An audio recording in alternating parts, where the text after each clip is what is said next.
With MakingStarWars.net.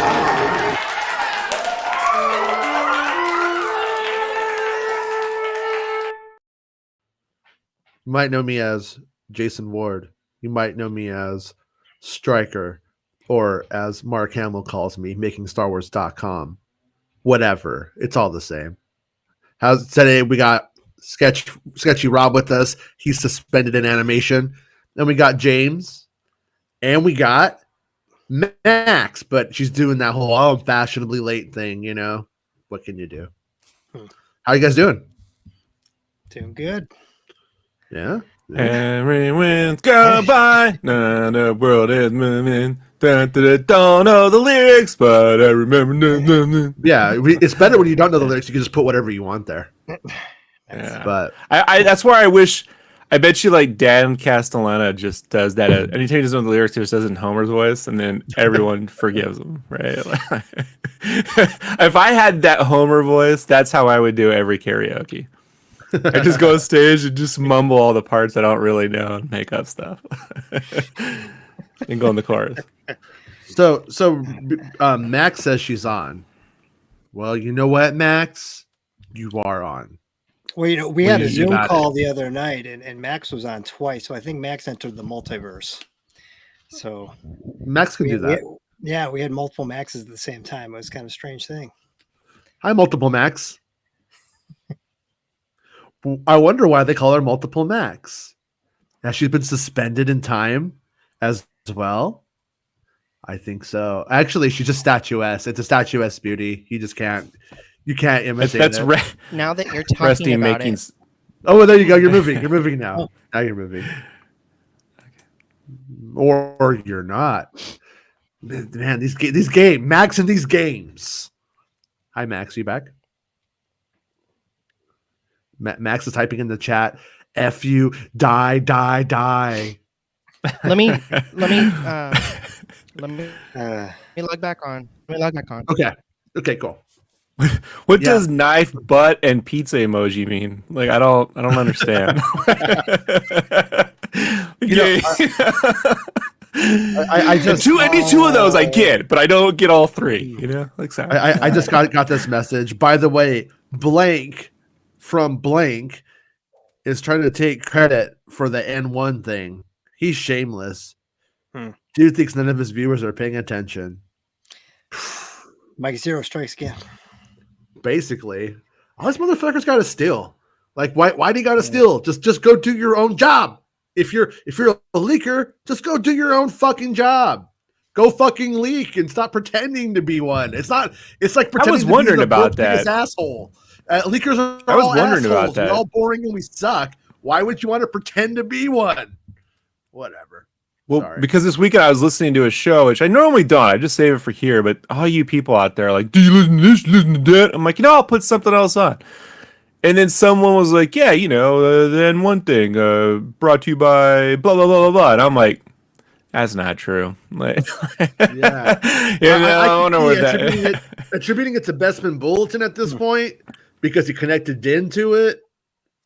Fine, I can. That wasn't what they were doing. And if you want to just rip me off because you're allowed to, or not credit me, and then you want to just bypass me by being a piece of shit, then just credit Bestman Bulletin at least, but don't steal it for yourself. I mean, at least to credit the person who built upon it, or the person who originally said it, but not just if I report on it 4 or 5 times, I always said it. I always said Bad Batch season 2 this spring. I always said it. But Jason, what if I want to be a piece of shit? Well, that's an option, Let's try this again, Max. And let's not talk about the other night, because as soon as you started talking about it, it started happening. Sorry, All right. Scratch the scruff. So, how you doing, Max? I'm okay. You okay? All right. Yeah. Yeah. So, Max. Why? Yes. Me and Max specifically have been on Maximiliano watch, and Max Max found our braided friend Maximiliano in the last, or was episode 3, right? Was episode 3? I think it was episode 3 of Book of Boba. We found his other outfit. And, if you've been following the show, you know that we had a background actor on who was in it and talked about his experience and stuff like that.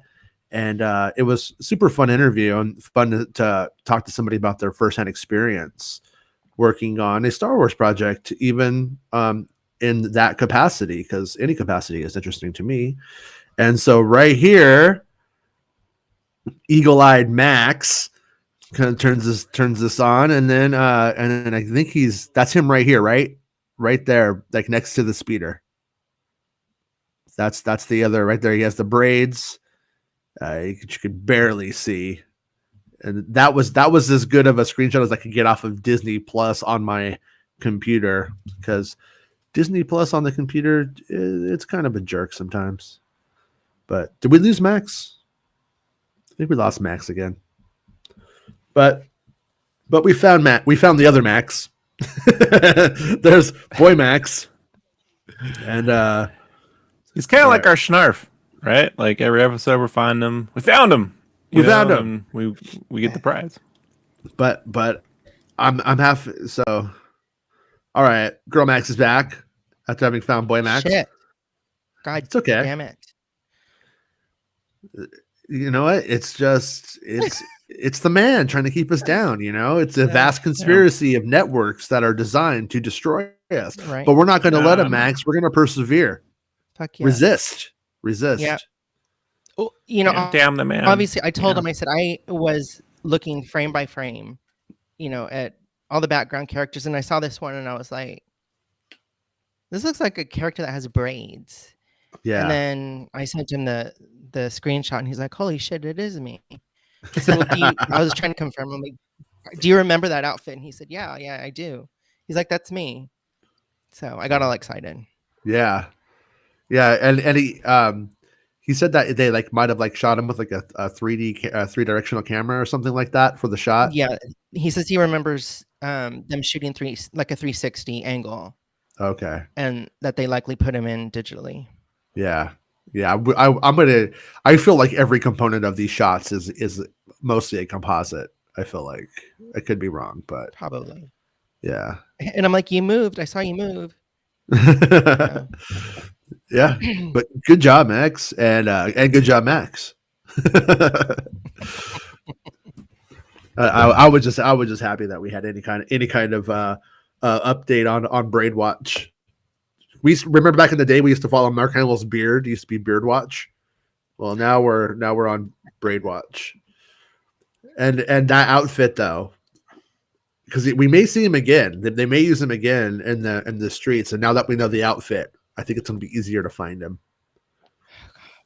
Yeah, and then I made him kill the Tuscan kid because I'm a tech guy, and everyone hates him.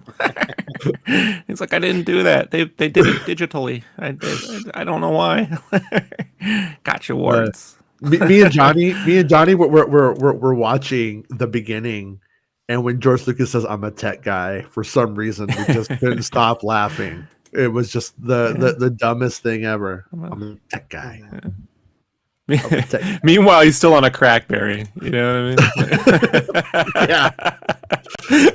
What? That's what they call it. It's a crackberry. I play Snake on this thing for hours. That's just his burner. This is a fucking game. That's a burner phone.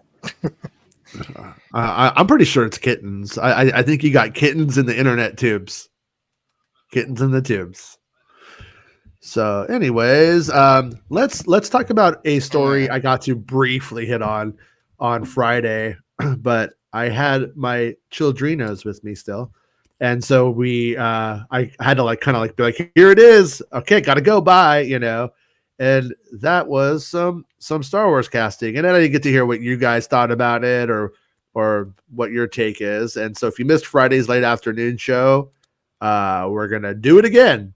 And if you did see it, well, I hope you have something to say because you had some time to think about it. So there, I'm putting it back on you. See what I'm doing there?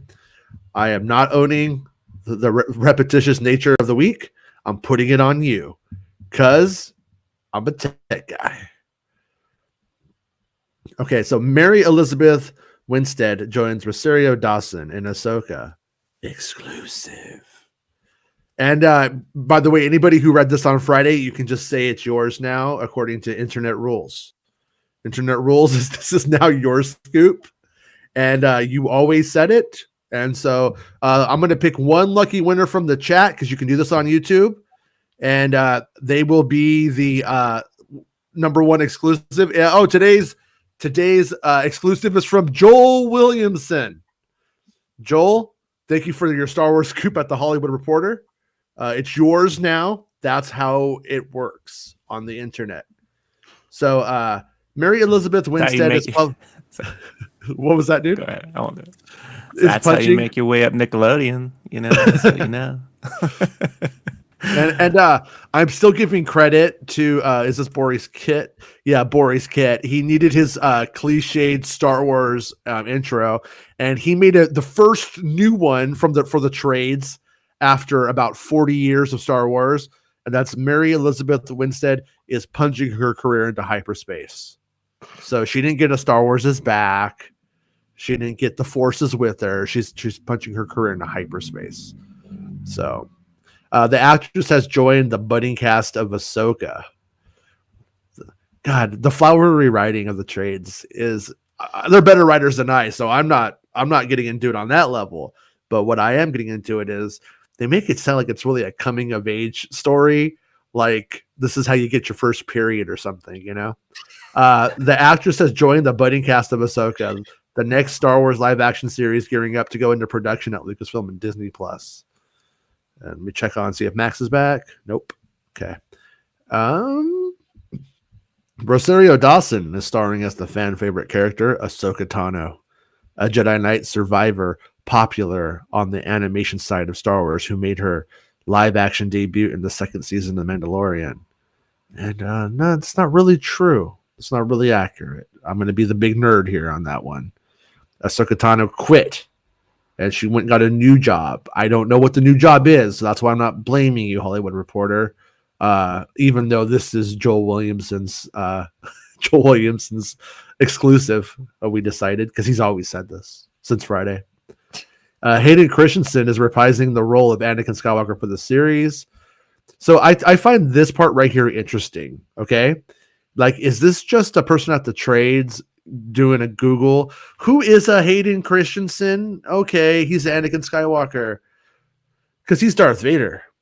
And obviously he's Darth Vader. But this is going to fuel the rumors that we get that Clone Wars flashback. And my take on all of this has always been Anakin, maybe he was just always going to be in Ahsoka. But I think it's Lucasfilm's way of having their cake and getting to eat it. Because I think when they brought him into the Obi-Wan show, I don't think there's an Anakin moment. I think there's Darth Vader moments, like post Order 66 Hayden Christensen moments. And I think that everyone is expecting this Clone Wars flashback that wasn't gonna happen. And so I think what they're gonna do is it may just be as simple as they have to explain who Ahsoka is. They can't go what you got Disney Plus, go watch the whole cartoon. Go watch all the cartoons. We made a playlist on Disney Plus, and it's Ahsoka Tano's best episodes. You better go watch that. And they obviously want you to go watch it. And right. What? They definitely want you to, but there's no way that if they want to make a successful show with an informed audience who's following along, that if they're going to do that, that's not going to happen. No. So I think they're going to show us the Clone Wars flashback. Maybe they're going to. Do you guys think that if they may show us Ahsoka's backstory in a 30-second edition with footage? After seeing Book of Boba Fett, I wouldn't be surprised if they didn't, even though they should. So yeah, I think they should. You're right. Yeah. Well, when it comes to I will say point taken on the Book of Boba Fett thing, but also it's mostly like Kenobi and Ahsoka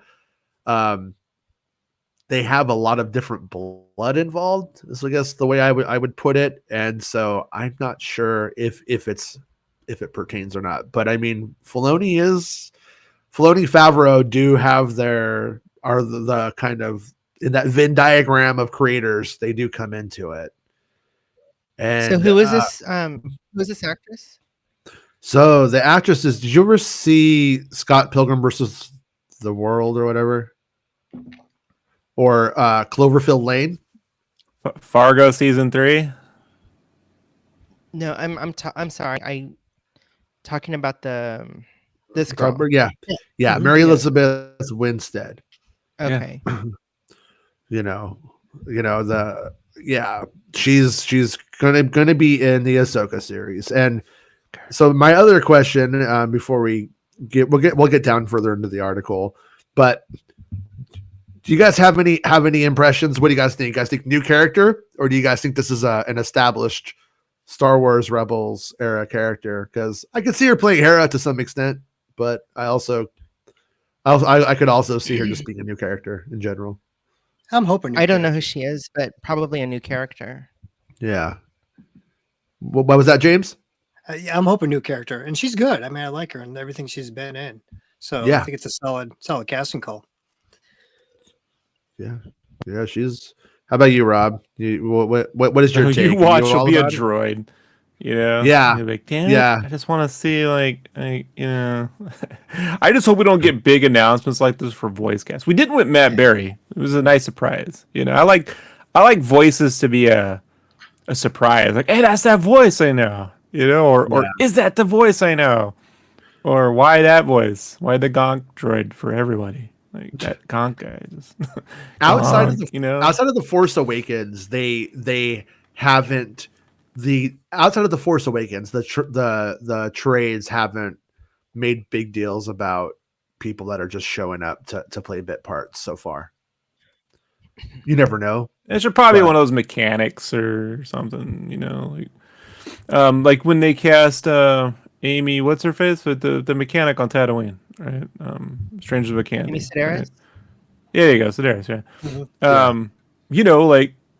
Like if we had all speculated what that could be, not knowing, it's Amanda's show. What will it be? Will she play a Mandalorian? Will she play an old Rebels character? It's like, no, she's a Tatooine. I stole the holocron. She's a Exxon Mobil employee, station person with some pod racer droids, and never could have guessed that. With the hair that my mother had growing up. I got to find a picture of my mom when I was a kid. My mom had the same hair.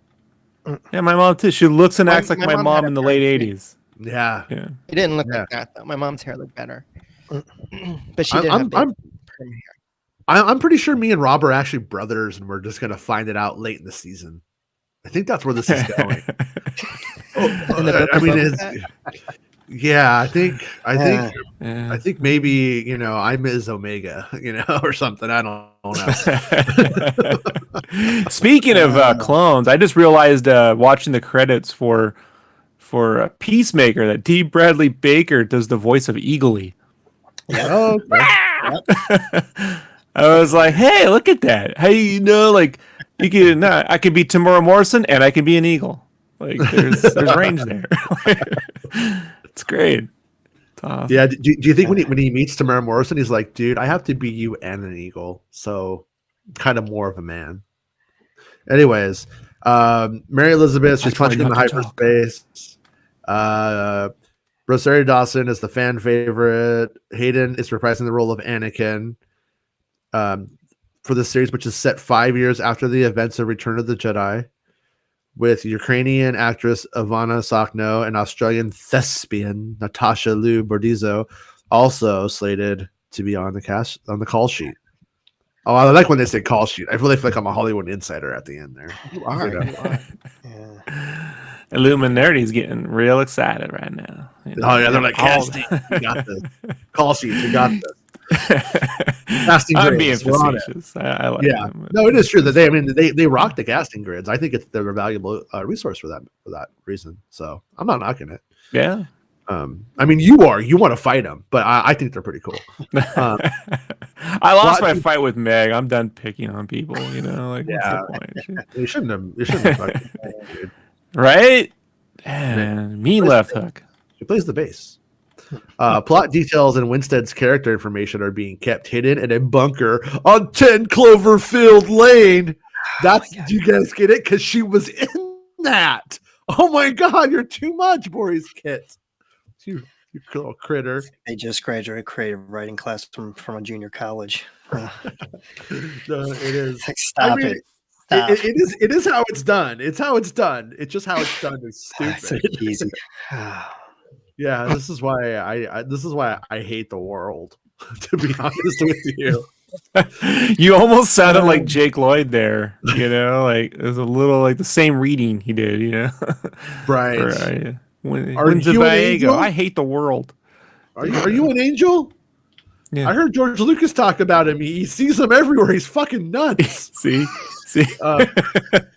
That was a first take. That was an interesting day, actually. It's more special when it's the first take. It's more special. Star Wars series. Yeah, dear God, why? I had to cut that out. You know, Dave Filoni is writing this series and exec producing with Jon Favreau. Production begins this spring in California. So wait a minute. This is this and that. They're all saying different things here. What is it, you motherfuckers? Which is it, you fucking liars? You're fucking lying to me. You're trying to set me up and make me look stupid on YouTube.com. So, so this right here, you know, everyone took this to mean like filming. I don't think this anywhere means filming. It just means if you want to roll, we're going to have to make your costume. We're going to have to measure you. We're going to have to see how fat you are, how fat you aren't, and tell you to be less fat or more fat by the time we get to filming. Little side note, I noticed this little 12/30/21, which means this was probably actually finalized in some way around a week before that. So probably not even current information in any way. Anyways, season 3 of The Mandalorian wraps March 23rd, 2022. And that right there, that's probably accurate, but that doesn't even mean that they're have to adhere to that. That's just for people that are working on it, what the expectation is. So I just thought that was important to bring back up, because I don't like to hit things from the last week and pretend like it never happened because new information came out. It's like, how do these things talk to each other? Because that's how we can figure out where we're at, I hope. So Winstead has been in action mode since she started banging Ewan McGregor. All right, high five. Winston has been in action mode at this stage of her career. She was last seen in Netflix's 2021 revenge thriller Kate, and before that slipped out of the boots of the Huntress for the 2019 DC movie Birds of Prey. I believe that's a story about nuns, very chaste nuns in a nunnery and their trials and tribulations, trying to find out, can I love more than just Jesus? She also co-starred with Will Smith in Ang Lee's Gemini Man. All right. She's got some action chops, so hopefully she's in some kind of action role, whatever they cast her for. Yeah, if she's a voice actress, I'd be like, why? A waste. Did any of you see 10 Cloverfield Lane? Yeah. Mm-hmm. Man, I love that movie. That is great. Like, if you want the closest thing I've ever experienced to like watching one of those like cool 80s films you get on a VHS tape, but is actually way cooler than you thought it would be, kind of thing, like that John Carpenter kind of like vibe, man, that movie does it. I know some people were, at the time, I think that movie is fantastic. She's great in it. No, that movie is really good. That's what made the other Cloverfield movie like a what the fuck is this moment for me. That one was really hard to watch. A bit. Yeah, but I like what they did at the time with that film, like the directing and everything. So the first Cloverfield is just doesn't go far enough. I was like, the Cloverfield, the first one, I always felt like, since we got nothing else to talk about today, is at the end, when it's attacking, At the end when it's attacking, they should have had a Godzilla monster show up and save them. Like, you know what I mean? Like, because these are boots on the ground while a kaiju movie's happening around them. And at the end of a kaiju movie, Godzilla shows up and fucking actually saves everyone from the evil monster, right? But the people on the ground, they don't know what the fuck's going on. Just another monster shows up, you know? And it's like, it doesn't have that thing. It just has that, oh, look, we killed everyone. Have a good day. Go home. Fuck you.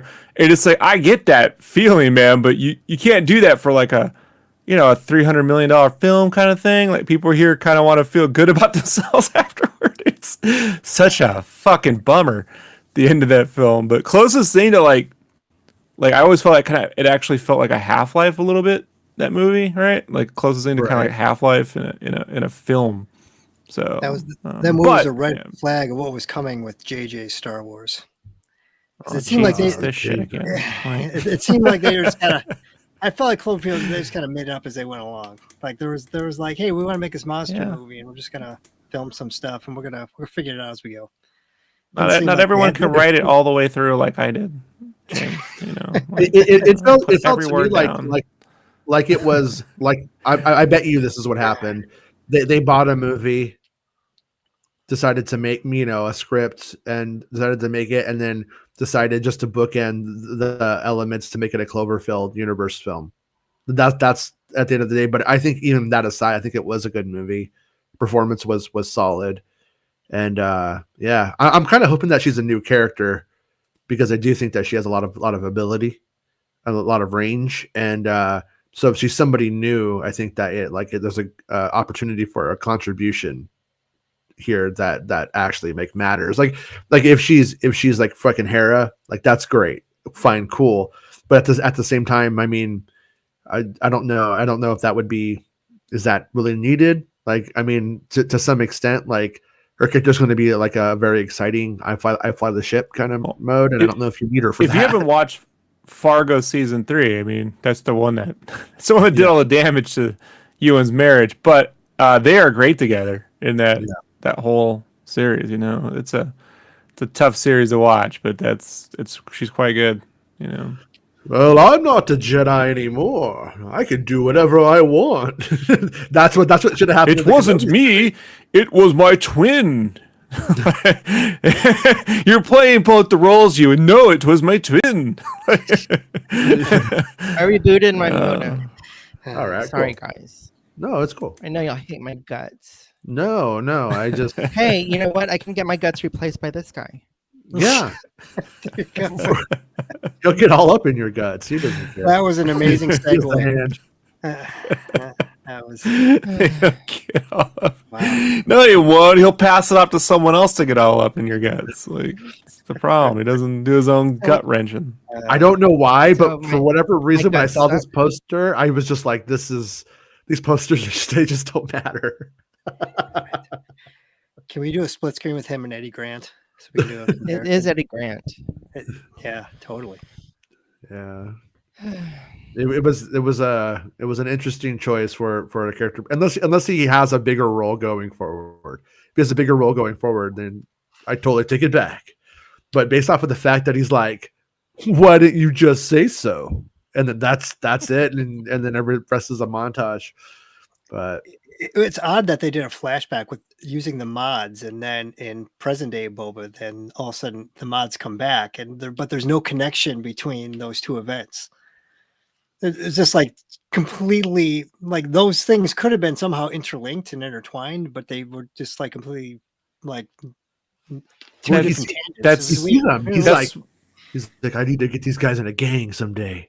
I don't know. That's what we were talking about, though. Like when he first met with the mods, I'm like, she has a toaster tummy. Why didn't he go, hey, look, show her your tummy. Look, toaster. I'm a toaster too. We should all get together, be toaster gangs. And I mean, and I'm not being facetious when I say it. It's just weird. It's like, did they literally make it up each episode? Because she already had the toaster tummy. Yeah, this is odd. This is an odd continuity problem. Like this was the plan going all along. This was the plan. I mean, when you look at it like objectively, it doesn't matter if you like it or you don't. it just becomes really apparent to me that they were probably going over budgeting lines and trying to figure out the way to bring the story in on whatever the budget happened to be. And by putting those bikes out there in front of the shop again, you had two options at the end of the day. And it was, we could put the speeder bikers out there and put those out there and have some tough those guys, or we could make some more tech kids, because we're making those for the other episode. And then they went with, well, it's a mod shop. Oh, this all makes sense. Yeah. And then, but instead of having these are completely different from the people that were in the gang. Oh yeah, it's just some fucking nerds. So, Yeah. But here's the weird part. The shop would get their ass kicked, I think. They look like they were nerds. Okay, all right. Here's the weird part. But they know they're going to shoot a mod shop scene. So why don't they just have him go back? Oh, some kid stole your shit. Talks to a Jawa. Blah blah blah. Figures out it's mod people. Then goes to the mod shop. You already have that set. Everyone's sitting, and they could be just hanging out there. And then they look at Fennec and go, "Hey, look at my stuff." And she's like, "This is where you took me."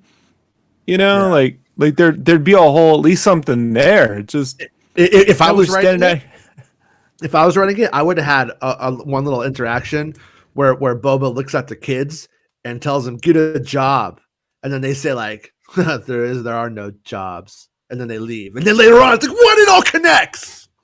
No, so all right, space boomer. They are kind of going for that though. They do seem to be kind of going for that. So yeah, a little bit. When did the show actually get announced, and then when did it go into production? Because it seemed like it was kind of like, was it one of those things that they had like a slot to fill on the schedule, and they said, "Oh shit, let's get something into production"? Yeah, no, they were already filming on it 2 months before it was announced. We just thought it was Mando season 3. Okay. And so even that little moment where, if I have my memory correct, and if I have my memory correct, also that's why I know that the Grief Karga's planet returns as well. And I was like, well, we're going back there, which at the time I was like, we just gave Grogu away. Grogu's gone. I think he's going to off with the Night Owls to do some Mando heritage stuff. Why are we going back there? And now it makes more sense, I think, because we're probably going to have him come back, and he's going to end up having to go there to hire Din through Grief Karga. Being More. nice about this, I'm just saying in general. Yeah. Is this not a satisfying explanation of why she has robo guts?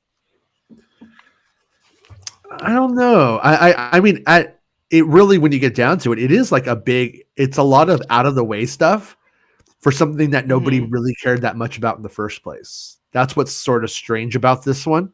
Like that this one stuck to the wall. Like at the end of the day, like it was very obvious, and they even admit she was supposed to just die. She was supposed to get murdered, and then they brought her back with Boba and picked it up in those threads. And like now we have all this explanation, and we have, it doesn't make her character better. Not really. It's just the explanation about why she works with them. And that could have just been, he gave me a better deal, right? At the end of the day, I mean, you don't. But I'm okay with no. Well, here's how it works. But here's how it works in the context of a show and a reoccurring character to make it all tie in. This character, the modifier, whatever his name is, could be his like Q or Lucius Fox. This is the guy he's going to for new gears and gadgets and, new kinds of droids and, hey, we got you a Boston Dynamics. He's like a guy building, his tinkerer. He's building all his new toys and weapons and shit for his. Oh, we lost Jason. So it's gonna be one of them days today, isn't it? No, they could have made him. It would have been nice if, like, say he was an ex-employee of like Jabba the Hutt's menagerie, and now he's on the outs, and maybe he was one of the guys that helped Fett take down Bib Fortuna, and so he's kind of like, yeah, like you said, like one of his his Lucius, something like that. Well, this way he's that It sort of made thing has sense. agency. Like if he's Yeah. making Fennec a bunch of new weapons and shit, then this is a guy that it's a pool of people he can use, a new subculture, right? The subculture taking over the popular culture, right? Kind of thing. Right. Yeah. And it gives them agency or some kind of forward. There's very little forward momentum with the show, and the way it was described to me was anytime your characters are looking for something to do or they need something, they need some kind of, it needs to be something that you could draw on a piece of paper or have a photo of, right? So if it's home, it's home. If it's your family, it's the family. When it's I want to be a crime lord, how do you take a photo of that? Like what do you draw? You know, Boba on a throne with a pile of cash. I mean, he doesn't want money. That's clearly he wants respect. Respect isn't something you can draw, you know? Yeah. Like it's not a physical thing. It's not tangible. And it's not, and these other characters don't have agency. They're just sort of there as something to look at and be different. And you know, I thought we learned that lesson already with the prequels and JJ in a way. Sorry, go ahead. It's like things just happen in the show. It's there's no like through line with anything. And what's really weird, like the big major point they haven't even addressed, and I don't think they will because you only got 3 episodes left. He took down Bib Fortuna, who was essentially, as far as we know, running an effective crime organization after Jabba. And he literally just like walked in, shot him, and that's all we're gonna get of him. Like I think becoming a crime boss. they will probably. I They felt like showed a they brief I feel like they sort of dealt with it in the sense that it basically when they're at the dinner scene, he's like he was an asshole. Everyone's like, yeah, he was an asshole, and so basically no one misses him. I think at the end of the day, I think he just managed to kind of keep stability a little bit, and then but with him being killed, everybody's just like, yeah, so what? Yeah, And he would have been the great antagonist to have in the flashback sequences.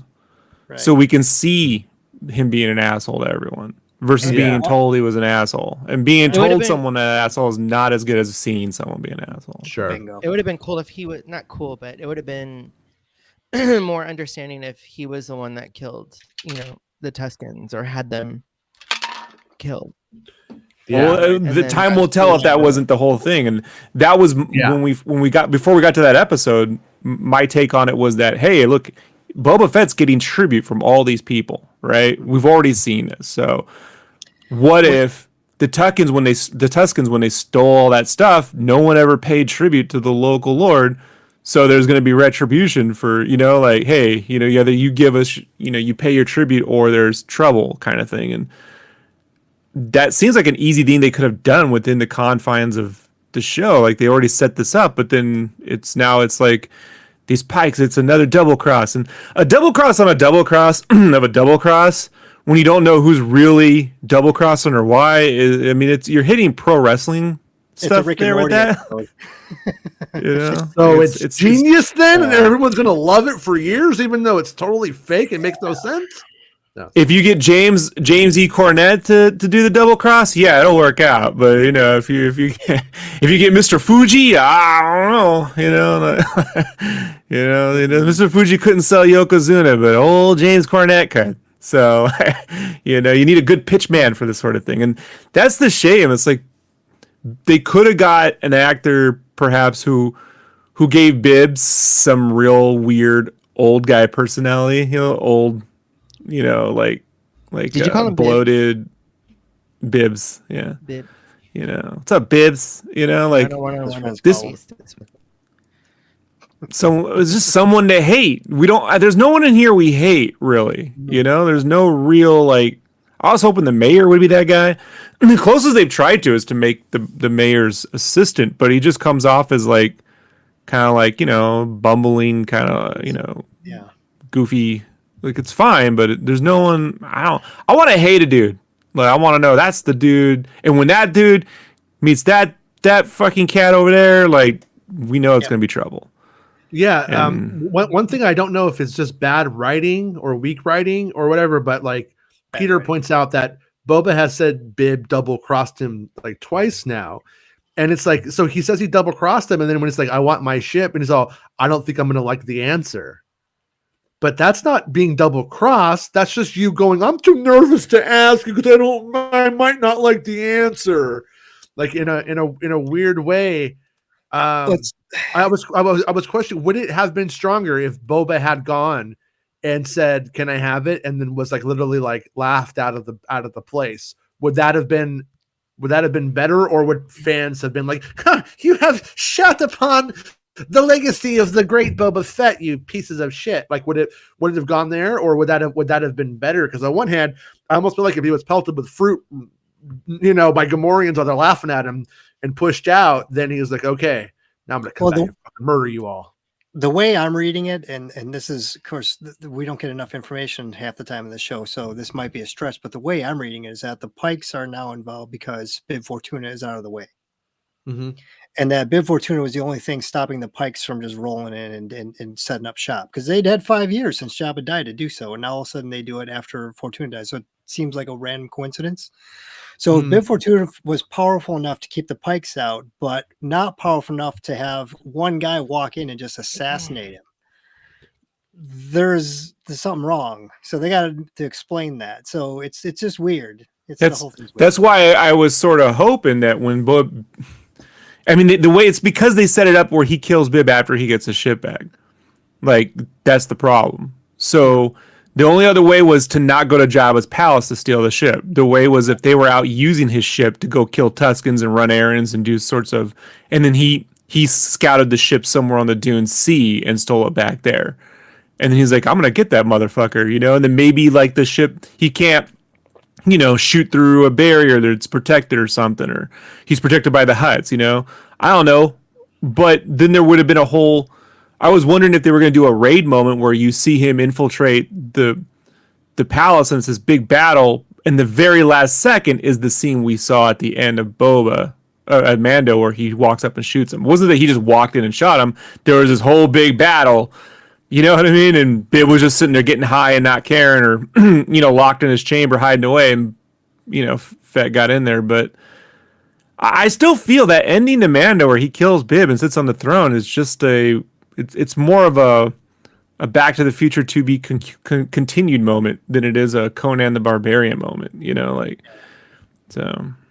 It's a very important plot point, and it's been glossed over. Well, also an important plot point is, what were they doing with the ship? Was it just sitting there it was fully armed and fueled, so it's like it wasn't just sitting there for 5 years collecting dust. You know what I mean? We'd love to keep having to walk around the ship, right? Sorry, man. Collecting sand, not dust. Yeah, it's collecting sand, and so it's like they were using it, right? Like they're like, "Hey, it's a valuable ship. We're using this."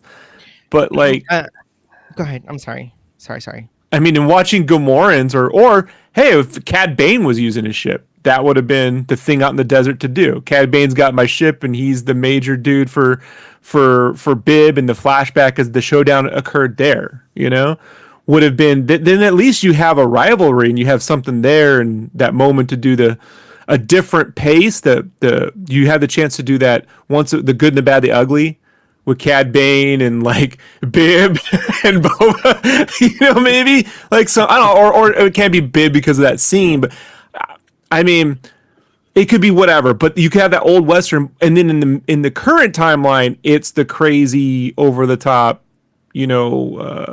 gangster assault on Precinct 13, kind of like War in the Streets film. Well, might it be that? Sorry, I thought you were done. Go ahead.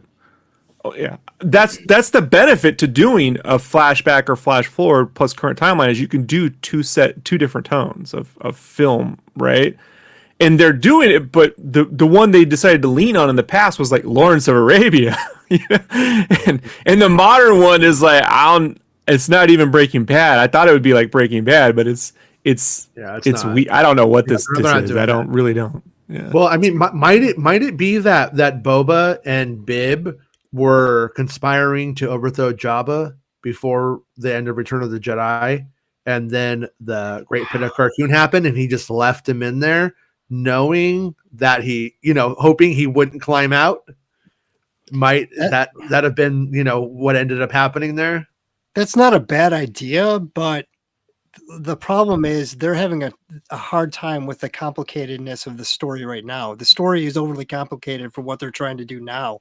Mm-hmm. So it's like to add that layer onto this at this point, it'd be like, oh my God, stop. It's like when you fuck something up and you just try to fix it and you make it worse. That's what that would do right now. If they had started with that premise and worked from there, that probably could have been something decent. But at this point, the Back to the Future 2 moment on Return of the Jedi opens up on episode 1, and then that's some bit you get with Bib and Boba on the barge as they're heading out to the Dune Sea.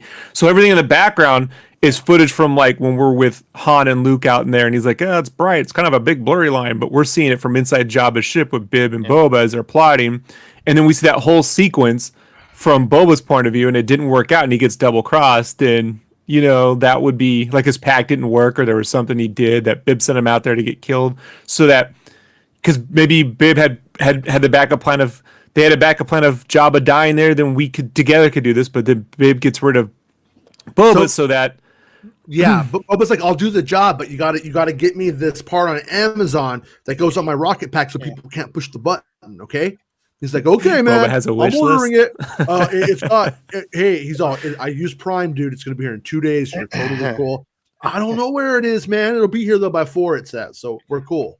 We're cool for the execution. The one thing they got to do if they did something like that, they have to explain the motivation of Boba on the sail barge. You had at least 2-3 other bounty hunters standing next to him. Boba's the only one that decides to go up top deck and jetpack over in front of a Jedi Knight to take him on. You know why? Why? Bosk wasn't there taking pot shots off the top of the deck. Dang guy up there doing shit. George Lucas wrote it that way because it was supposed to be that way. Yeah. That's why. Seriously, like all of this shit, he didn't have it like planned out. Yeah, but once it happens, you gotta go back and you have to rationalize what happened. But Max, they decided to tell the story explaining this. So when you decide to take that on, then now you have to explain it. You can't just go, well, that's the way it was, and we're moving on. That's not what I'm saying. They aren't. That's not what I'm saying. Right. But I get there are no real character motivations. And I'm going to say this. So I have talked to some other people that aren't dissecting it nearly as or at all like we are. Like everybody. This is not everybody. None of this shit is like, and they're not registering it like this. Yeah. They're just watching the show. They're like, I don't understand why it's like so detailed, like dissected so much. And I said, well, that's what Star Wars fans do, Yeah. We waited like 40 years for the story, basically, so we're gonna dissect it. Yeah, of course. Well, and also, I mean, okay, but to be fair to that point, Max, these people, there's an after show for every Walking Dead episode in which they literally dissect a whole episode amongst a group of people with commercials, and then everyone does podcasts based on any fan base is going to do that. Rob, what I'm talking about is just like a very casual fan watching a Disney Plus show. I'm not talking about. Yeah, you're saying they don't give a shit about that nuance. No. Yeah. Well, I'll counter that with saying it's got a 60% of Rotten Tomatoes right now. That's rotten. That's rottenly good. And that's a lot. No, not for a TV show though, Max. TV shows are infamously higher than most. Yeah, Peacemaker like 90 something. But honestly, I think it deserves that rating, so I'm not trying to stick up for it. But what I'm going to say is, the Rotten Tomatoes ratings, we can't. That could literally, the Fandom Menace might have tanked that because they got their period or something. And the fucking show's not finished with. It's not finished. Yeah. It's a slow. I'm not going to lie. Yes, it's a slow fucking burn. Yeah, and we're talking the shit out of it. Being that, but the show's not finished with. Yeah, we have 3 episodes for it to that slow burn might it be a bunch of kindling for a rad fire. That's what I'm hoping. Yeah. That's what I'm hoping. And the fire. All right, but when we saw the train ride and the conductor, we're generally all really excited and having a great time. Yeah. So it's on the show to entertain people, Max. And at the end of the day, if you're not entertaining people and you're being overtaken by the pop culture is being overtaken by Spider-Man in its 12th week, and Peacemaker, which is an ultra violent show which kids shouldn't even watch it anyway. That's where this is Star Wars. We should only be talking. This all is of these weird. perverts It's have always liked weird. Spider-Man more than Star Wars. Every fucking No. When Mando was on, it's all everyone was talking about. I know. Yeah. When Mando was on, it's all everyone's talking about. It's a totally different show. It's totally different. Created by the same people, though. Created by the same people. Yeah, but it's a different show. Yeah, but I mean, right. It's an inferior show. Attack of the Clones was fucking. Everybody liked Spider-Man, and everybody hated Star and Wars. I think ultimately, and I said, ultimately, the reason that we care so much and are so fucking critical about it is because we want Star Wars to be successful. Ultimately, sure, and going back to something that was said last week, Rob, that I'm being nice about everything. I'm just trying to be a little bit more thoughtful of what I'm gonna say as far as my review about it. I've never gone back and said. I've never said something. I've never said I like something and then gone back and said I hate it. I've never said that. If anything, it's been vice versa because I've seen it the second time with a different pair of eyes, and it's a little better to me. Do I think the show's perfect? No. Have I expressed that? Yes. Chapter 3, did I say this isn't, the best? Or I was kind of like, it's okay, Yeah, that's what I said. But I'm not sugarcoating everything. If anybody in the audience is thinking that. I'm just looking at it from a different perspective. And then also, too, I have friends who are not diehard Star Wars fans. So they're looking at it from a different perspective. It's not that important to them. Like this, as much as we are, which this is why I'm on the show, because I love it. I love Star Wars. I love to talk, and speculate and shit like that. But that's my take, and I'm explaining it. And also, too, if you ever wonder why I pause when I'm speaking, and it's just because my mind goes so fast before I start jumbling my words and making an ass out of myself, I pause. It's a tool that I've used in speaking. So no one's wondering about that, Max. We all appreciate actually, somebody did mention that. Well, someone called me an a-hole, Max. I can't worry about the one person out there who doesn't get the obvious. You know what I mean? They're right. They're right, though. They're right. They're right. The person was a friend who just said, "I noticed that you do this," and I just explained why. That's all. So. All right. Well, yeah, and I'll say, obviously, this show, the reason why I started listening to Jason and started listening to this show is because, because I've listened to other shows that cover, because God, the Lord knows there's a gajillion different podcasts out there. But what I appreciate about what Jason and Rob did is that these guys actually kind of know the inside baseball stuff, where a lot of the shows are people that are Star Wars fans, and they will speak to that visceral reaction of their emotional response to the show, which is a totally different angle to come at from where I'm looking at it from, where I have a background in film and screenwriting and know the kind of inside baseball stuff that I want that kind of information. I look at it from a technical aspect of, is this good screenwriting? Is this bad screenwriting? Is this good directing? Is it bad directing? Now, at the same time, and we had this conversation the other night with Johnny. I said, Stephen King, horrible writer, makes great novels. Kevin Smith, terrible director, makes great movies. You don't have to be the top of your craft in order to do something good. But at the same time, you can critique something at a technical level still. So I can look at a Kevin Smith movie and say, oh, that's shit directing. That's that. And it doesn't necessarily mean that it's good or bad in terms of the final product, but I can definitely critique it at a technical level. And I think that's more of kind of what we do here, at least. Yeah. And the reason being, I think, is because we're all artists. So we see it from a different perspective than not everybody does. Yeah. Mm-hmm. Yeah. And that's the perspective that we're trying to bring to this conversation, Max. And I don't think a lot of people, when they I've listened to a few of the critiques online with the shows, and a lot of them go, I like more of this, less of that, or it's good or it's fine. And I'm like, all right, but you have this moment in the show. You have this other moment in the show. All right. If your budget said, when they're not even talking about budget, said, hey, we have to link things together. Here's some easy ways that could have been done. It feels to me that the show generally like when you have one writer, and it seems Favreau's written every episode, generally that writer ends up being the showrunner too. Yeah. It's rare that you have a And- singular writer and a different showrunner. I don't know who's running the show. I thought it was Robert Rodriguez. Yeah. It's come across that way. So And what I'm going to say, what I'm going to say, Rob, is that have I not, and I told, even though someone called you an a-hole, what was my response? I said, Rob may be opinionated, but at least he offers a solution. People will bitch about something and not offer a solution. There's a difference. Mhm. So what I'm And saying with to you is that Jason- that's fine. That's fine. You know, that you express your opinion, but you also offer a solution. Like, well, it But could have been the done in answer this- can never be, Max, when you make something, the answer is, well, we just wrote that way, so what? Like, all right, but then you're asking me to not care at that point. It doesn't matter, it's just disposable. And art isn't disposable. Art has meaning behind it. If good art, disposable art, Walmart art, is disposable Walmart posters. I get Good that. posters created by an artist like a Struzan or a Mondo artist, someone who's trying to make something artistic, has meaning behind it. Yeah, I'm okay. hoping this show has meaning. I get that. What I'm saying. So on the flip side, and I'm just saying this like blanket, not you, just blanket.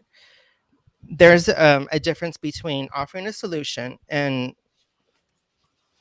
spinning your wheels and like beating a dead horse. There's a difference. So Well, the you show's know- still going, so it's not a dead horse yet. So, 2 You know weeks what I'm after the talking show's about, over, Rob. I get it. you know what I'm I talking do know what you're talking about, and I don't think that's the case here at all. You may not look. If people don't want to hear the conversation, then I can go here all day and make George Lucas jokes and rando humor and converse. We could talk about whatever you want to talk about. The Batman trailer, fine. But this is the Star Wars news. This is the active conversation to be had, and we're not going to have these conversations 3 months from now. I'm not going to be sitting here I wondering about understand the third episode of Boba Fett, in April. Yeah. So now is the time to talk about it because there's going to be no other time to talk about it until Mando season 2. No, you're right. But at the same time, I think that I have a right to also offer this other side of it as well. Certainly, Sure. So, I would okay. agree. Which is All right. great that we have disparate, opinions. Because if we all agreed on everything, it'd be a boring ass show. And I don't always agree on Which is great. what Star Wars puts out. So Yeah. No, it's Yeah. good. I mean, I think I'm the only one here that can stand Attack of the Clones. No, I love it. I love it. well, Yeah. I like it would for say other love it. reasons, but Yeah. Yeah. So- Well, one thing before I forget is when it came down to the politics of Bib Fortuna and the Pikes. I wanted to go swing back to that for just a second. mhm. I have a feeling Bib Fortuna was just a fucking dolt who was in over his head, was so full of his own shit, he had no idea that at any moment he was actually going to get it. But he's just such a piece of shit weasel that he was too slippery to be killed for 5 years. And I wouldn't be surprised if the Pikes were closing in on him the whole time. If the Pikes were slow, that there was a kind of a noose around Tatooine, because Boba says they know the Pikes are going to start encroaching on their businesses soon anyways. So I think that this has been probably since Jabba died, has slowly been a thing that's been happening. And then now with the new guy killed and with them already having a foot, like they have trade routes set up already on the planet and stuff where they're Mhm. moving trains with contraband and stuff like that. So I have a feeling that it now is the reason that Boba gets to contend with this more. And also because it's a revenge story. Because like people have been debating, in my opinion, once the editor has Fennec Shan go, those bikers didn't kill the Tuscans. Once they do that and they give us that moment, anybody who's going, but they might have, is just being a contrarian. Like literally, the creators literally told you they didn't do it. So who is the bad guy to hate? I feel like we're supposed to know. And it's supposed to be the Pikes. The Pikes killed those Tuscans who we love so much, but they didn't make it very bold. And it's like Star Wars either beats you over the head with that fact, oh my God, they did it, or they play it subtly. And this time they played it subtly. And I don't think people are catching on. You just said something that kind of like made me think. when we first saw Bib Fortuna, he kind of acts similar to the mayor's whatever he is. With all the pomp and the bullshit. Yeah, Yeah. they're very similar, I think. Yeah. Anyway. Yeah, I feel like Yeah, they're kind of laying out like Boba Fett. It's almost a Tatooine class war, where Tatooine is a working class hero. Boba's a working class hero in this instance, and he's trying to show it. And then you have all these people that want to put fruits on their head and be like, "I am opulent, serve me," and so they're kind of having those two things, that friction hit. But yeah, it would be great to have those scenes with Fett interacting with a Pike in the flashback sequences, and so this way you can get the Pike's frustration, but then you also hate the Pikes, and some they have to be a way where they act in a way where like, you know what, I know a way to start a war to get rid of this guy. We'll kill these Tuscans. You know what I mean? We know that there's a Mando out there because he robbed our stuff, right? There's some dude helping these Tuscans, and if we could pit these two together, that'll solve our thing, and then there's your intrigue. And this way you have someone to hate versus, or hate, but you get why when Boba kills a Pike, they got it coming beyond just they killed the stuff, they killed my friend. Like, they're in the game. There's agency to their actions, right? And it would be fun to see, like, I don't know, like a John Cryer or some character actor play some really, really lavish, Caligula like Bib Fortuna. Oh my god! But Rob, why show it? We can just tell people. Why would you show it when you can just say it?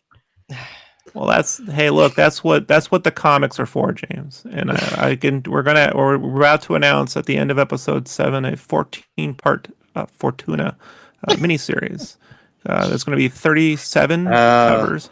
I actually covers. I actually think it's kind of a I think it's and a question that could be asked is, has in the big picture, does Dave Filoni's background in animation, where there are literally times when you must tell because you just don't have the money to show, and it's not worth it. It's worth it just to tell. And you see it in Clone Wars and you see it in Rebels a lot. And I let it go because I understand the reality of the world that we live in. This isn't going to happen any other way. If it's going to happen, it's going to happen this way. So I go with it. But but might we be seeing habits that from animation that are carrying over into the live action universe that, maybe we don't want that. Maybe that's not appropriate. And that right there, Jason, is exactly why I'm always wondering who's the showrunner. Yeah. Right?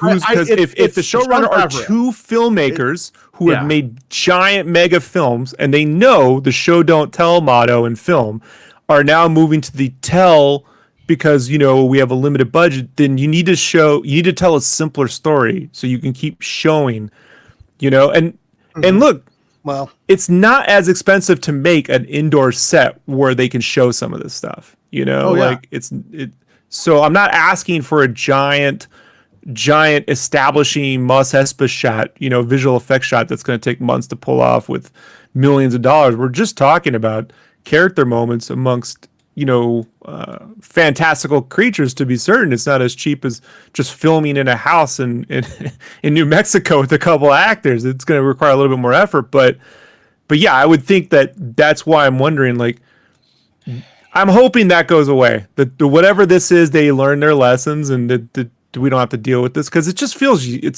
no one's saying we don't want to see this. It's pointless. Like, we want to see it. I just don't understand why we're not seeing that. And we're watching literally repeated clips of Boba Fett's father's ship taking off and slow truck-ins that eat up 5 minutes. I mean, every second is money on these things. So it's weird. There's a lot of, I agree with you.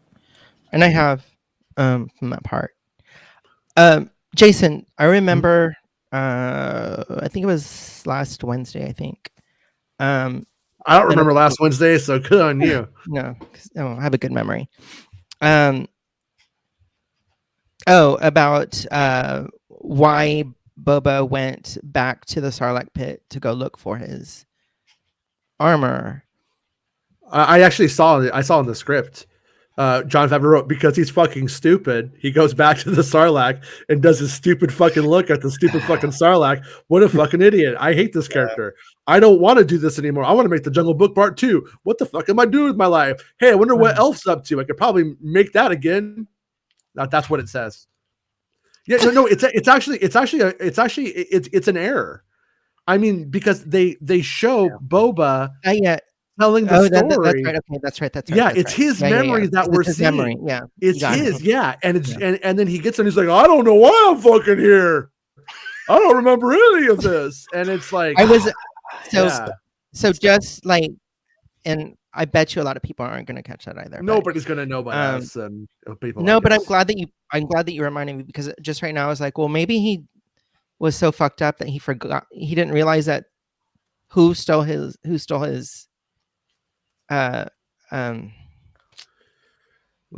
just put it this way. Boba and 3PO are on a message board calling them disgusting creatures right now, and they have all kinds of bad political ideas at the same time. But then you just reminded me that it was his memory. Well, and they even shut it down right in the exact same episode where Fennec literally tells him your armor is what saved you. So his armor is what saved him. Clearly had it. He had it on. When he was in there. So my you take it off and then climb You're out? right. I mean, that's right. She literally said that. It was an error. It was an error for sure. I think a fair voice when it comes to critique would be Mark Bernardin from. He's a screenwriter, works actively in television writing, live action, and animation, right? Okay, right. He's got a big dick, many girlfriends. Yelp reviews, I like to positive. think he's got a colossal dick. All his Yelp reviews are fair, and it's got a good credit score. All right, so it hurts. But what I would say is he has talked about this show. This is weird with the writing. There's some major gaps here, even for television and with this crew and and my only real honest answer to this would be the people who were tasked with writing this didn't have a tremendous passion to make it. All right. I disagree. I can't say for your passion, but when you have a tremendous passion, like you can feel a fire behind something. You can feel it. Like, and I'm not feeling that here. Do you think, and I'm not being silly, but do you think the situation with COVID, had anything to do with this at all? Like, there was no connective tissue. With that's the feeling with everybody. I totally agree. There's 100% that's the case. I feel like Favreau did this. Huh? Well, that's the thing though. Is a lot of it may have been written before COVID. That is the thing. The writing may not get the COVID pass.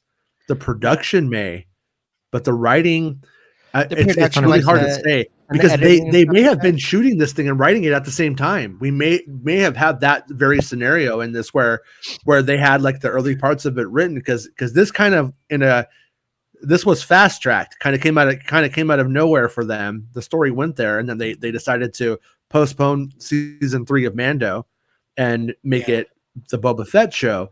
So in it, I wonder if they started filming before they had even written the whole thing out now. I would like to know how many drafts of the screenplay were done, how many passes were done, because it seems like this was a one and done. It seemed like Favreau sat down, wrote it, and said, go ahead and do the animatics for this. And they just kind of maybe tweak things here and there, but it was kind of locked in that first write through. And because that's the only way I give this thing a pass, because Favreau and Rodriguez have way better resumes than what this show is. And it just looks like this was something that was not ready. It's like, taking your chicken out of the oven too soon or something. And you're like, oh, this sucks. I mean, you know what? It could very be well that this, we make mistakes, right? And not everything was looked over completely, or whatever. Yeah. Like I said, it's a learning lesson, quite frankly, I think. Well, I said, I think I'll give him a huge pass because I shit on the show as much as probably anybody, probably more than anybody. But I'll give him a huge pass in knowing More. that this is really tough to do. People don't, Yeah. you know, people that criticize the show will not like, oh, Favreau sucks. It's like, no, I mean, you don't know the conditions under which they're working. You don't I'm know not the saying deadlines anyone that are given. sucks. No, I but didn't say people, I'm anybody. saying not you, but I'm saying No. people out there that are like, oh, the show sucks and Favreau's terrible. They don't give them No, the Star benefit Wars of is the hard to doubt, make. saying, Star Wars is hard to make without COVID being a factor, right? Yeah. We know this to be true. Many times we've seen how difficult Star Wars. If Star Wars was easy, Lucas would have been cranking them out every couple years, no problem. So there's nothing easy about Star Wars for whatever reason. It's any difficult. show is hard to do. You give me any show on TV, it was a bitch to make. There was a writer from Seinfeld. They asked him in an interview, why are there so many bad TV shows? He's like, because it's fucking hard. That's why there's so many bad TV shows. Nobody wants to make something bad. It's really hard to do something good. That's why. And so, yeah. The reason why I bring it up, though, about the wanted to thing, or if you had a take on it that you were really interested in, is actually because of the things Tamura Morrison has been dropping here and there. Like he said the other day, I think Boba Fett shouldn't talk so much, and like they brought to bring up the modsters or whatever. They brought more color to the show than we thought. I feel that this is a sly way of saying I don't know if the people in charge got the tone of this character right. That's how I'm reading it right now. And he's doing it in a very nice, very, very mature, very proper way without going, I ain't going to win nobody's. I ain't going to do him no favors. I ain't going to do no one any favors. But it is feeling like this feels like someone trying to make something and then they put Boba Fett on it versus a thing that's Boba Fett, and I feel like Tamura is coming across as that saying that the tone of that character he didn't agree with it either in some way, and look, that's reading a lot into it, but generally these people only say it was so great, we all had a great time, everyone was rocking. Now it's like wait till episode 6, it was really great working with Ewoks. They're dropping all sorts of shit to get everyone on board, like it's coming. I mean, if I had to wait till the 5th or 6th episode of any TV show these days, we all know that how many great TV shows are there? I heard Ozark is great. I'm like, weird fucking name. I don't know, but you got to get to it now. If you were going to do a show where, I'm not saying this is going to happen, but if you were doing a show where the 6th, 7th episodes really turned all of the meaning around about the whole show, and it all of a sudden turns into hot fire, and you were doing the slow build, Boba Fett is the one place where they could probably stand to test that investment. You know what I mean? Of that method. That's true. But I know I kind of doubt it. Honestly, I kind of doubt it. I'm trying not to be the guy who's just like, oh, guys, just gotta wait for the 5th, 6th, and 7th, guys. I promise it's gonna get better. You know what I mean? Have to sell me on that, right? Yeah. It's definitely a shouldn't have to convince me to wait. Yeah. I shouldn't be like goaded into like watching your final episodes because your other episodes didn't do the job. Yeah, I mean, it would have been if they knew they were going to do a slow burn. That first episode should have been a banger. They should have come out with just some wild. I watched part of Mando last night, and I'm like, God, this is so much better. And I give Mando I gave season 2 like a B+. I'm not saying this greatest thing in the world, but compared to this, so much better. And the directing, the action, the pacing, it's like, what happened? It's just weird. They just still fell off from where they were. It's a lack of leadership. I feel that there's no singular. Like there was a definite Favreau, Filoni, overall team up on that show that was consistent in the tone from the first episode all the way through the last of the second season. It's consistent. Yeah. I was hoping, like when I saw, Peacemaker, I'm not saying like violence and Boba needs violence and cursing and all that. No, but it does have tooth in the fights. And when we saw Boba Fett in Mando, he had real tooth in the fight. Like there were visceral fight scenes with him in those. And so I was hoping for that. Oh, this will be more of a boots on the ground, bounty hunter. Like what happens when you throw a guy who answers to no one, in the mix? Like something beyond. Like I guess with Mando, I felt like we're getting like creed and mythology and lore, and with Boba, it was like, oh, let's just go for John Carpenter, to like boots on the ground, war in the streets kind of thing, and we're getting more of that mythology thing, and it's like, I think with Jason, this is where I tend to agree with him on when he says things like, Boba isn't that deep. Yeah, it doesn't. Not only is Boba not really that deep on that end, it would just conflict with Mando anyway to have him have all this weird mythology. Like, I just want, like, he's on the planet, he's fucking killing everyone, he's on a mission, we're with him. I want to see him kill that dude. Oh, here's a real asshole, let's see him kill that guy. And it sounds simplistic, but sometimes if you get a really cool character that lets you get away with that, then, I mean, Boba Fett, like, is an 80s action hero in a way, right? Like, he's that character we never got as Commando, never got as Aliens 2, never got as Predator, Like, give me that. Give me the 80s action hero Boba, like, instead of, Yeah, they did. Morrison belongs in Predator. He doesn't belong in Shakespeare. Yes. And that's 100%. Yeah. And they did that in Mando, though. So that's the confusing thing, is they did that. They went that way, and then with the same crew, like 180. I think it's Robert Rodriguez. I think that they brought him in, and they're like, let's let him, like I'm the showrunner, but Robert Rodriguez is the showrunner, and we're gonna really let him do his thing, and we're gonna supervise it because we supervise the Star Wars shows. Yeah, I think that's how it worked, and I think it's just sort of like a bit hands off. It's hands off in the sense that, like, you do this, you handle this, give him his space. But in the end, it's like, they kind of need to probably be less. Maybe I'm just guessing. This is all just guess, but I'm guessing that they have to not be afraid to step on each other's toes as much. Maybe. Yeah. Well,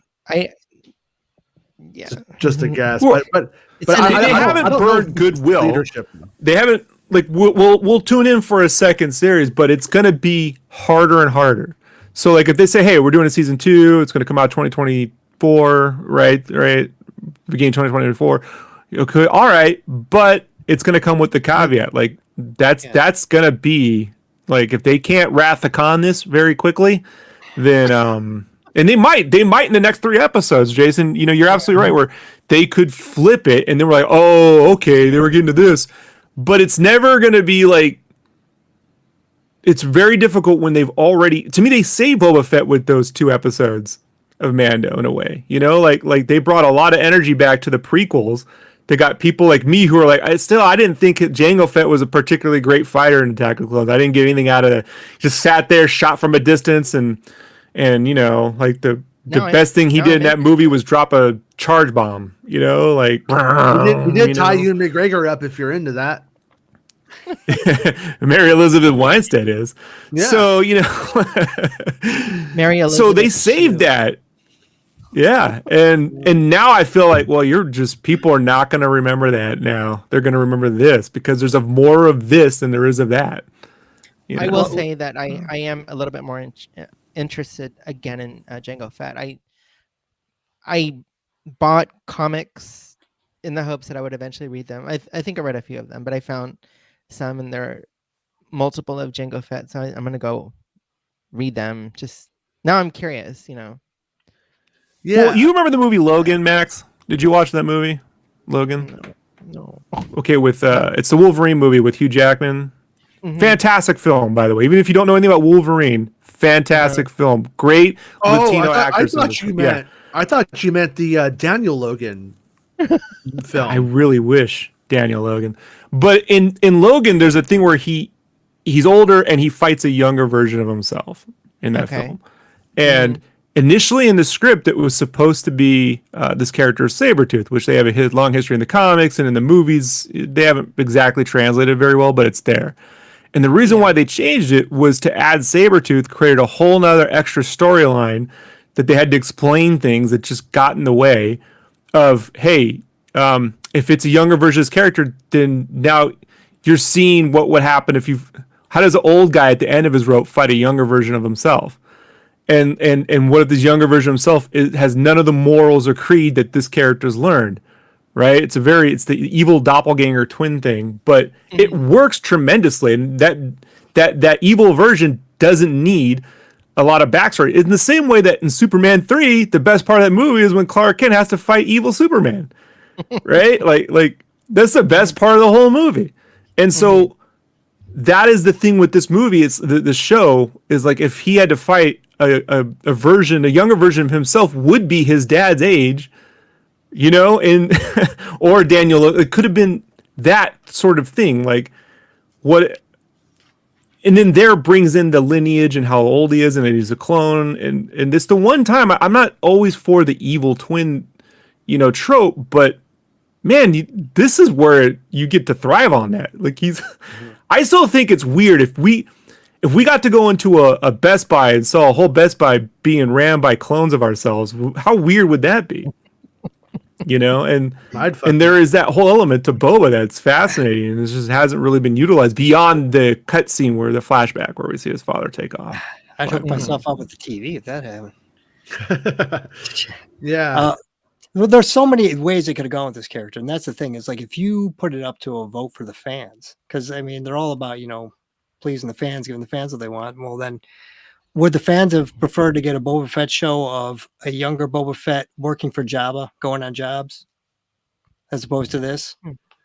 That's probably what they would. That's probably what they would actually want. It's probably what they would actually have had the most success with, and it probably wouldn't have been better.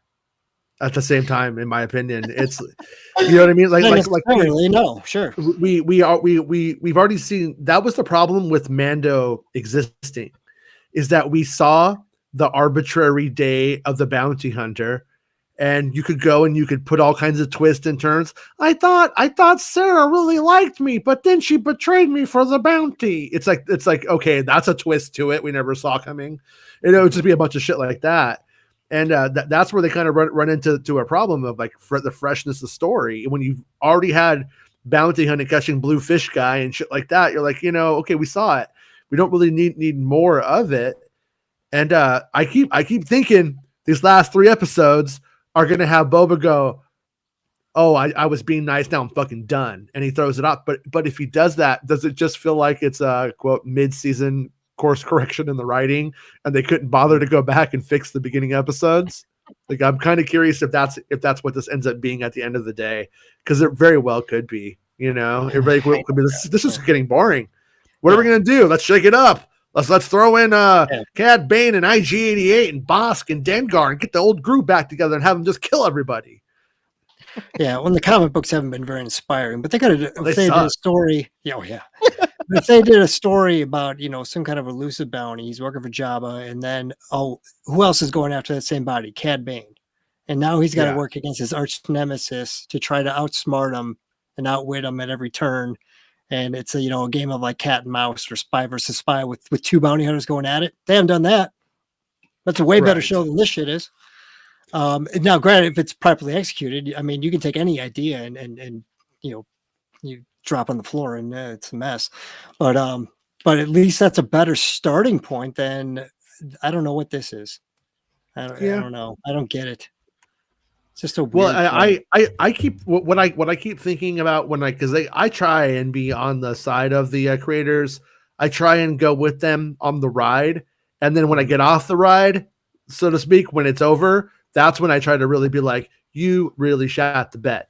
You know what I mean? Or you didn't. I mean, I like 7 and 8 for what they are. 9, I was like, hey, I'm going to be reserved. I'm going to, and then I saw it and I was like, I liked everything about it. I don't know if I like it all together. I didn't really know what to make of it, but I'm like, I need to let this one sit for a while before I really know if I'm just feeling burnout from what I do, or am I feeling burnout from this movie's a burnout. And the movie was a burnout. Man. Well, and 9's a perfect example of when you make a movie under duress, because they were way behind production when they started that shit. It was a total shit show from start to finish. Obviously, Carrie passing was the first problem that they had to overcome. That was nobody foresaw coming. And then it's like, oh, now you got to scramble trying to make a movie without one of your lead actresses.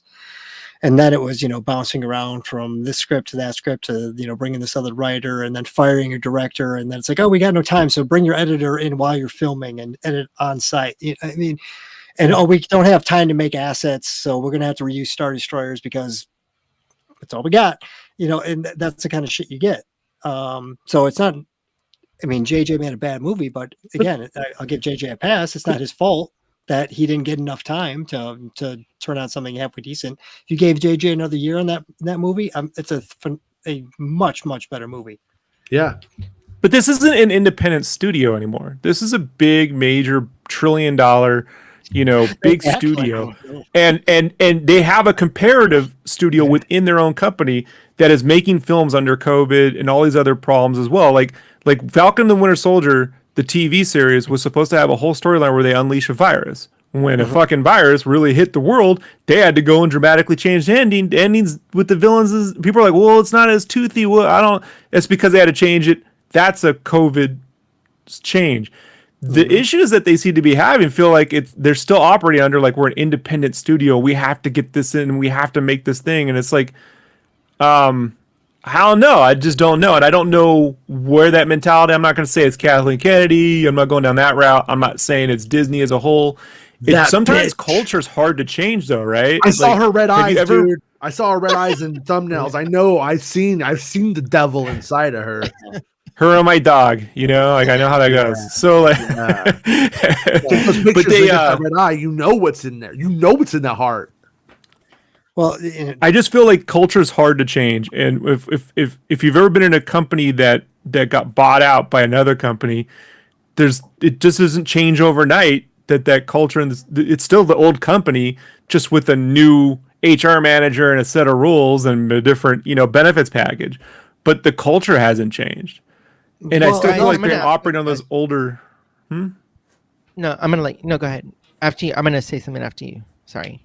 I just feel like they're operating those older Lucasfilm ideology where they're like, well, we are Star Wars and we are special and we are important. And it's like, you have to earn it now. Like and that was the argument I got with Lucasfilm at the meeting in 2012. I'm like, Avengers just came out. You guys you can't write off the coattails of something you did 10 years ago, or 20, 30 years ago. Like you have to be relevant now. Otherwise, you're going to end up like Star Trek, where everyone remembers when it was great. Like, that's not the way to go. They want kids. They don't want just old dudes. They need kids.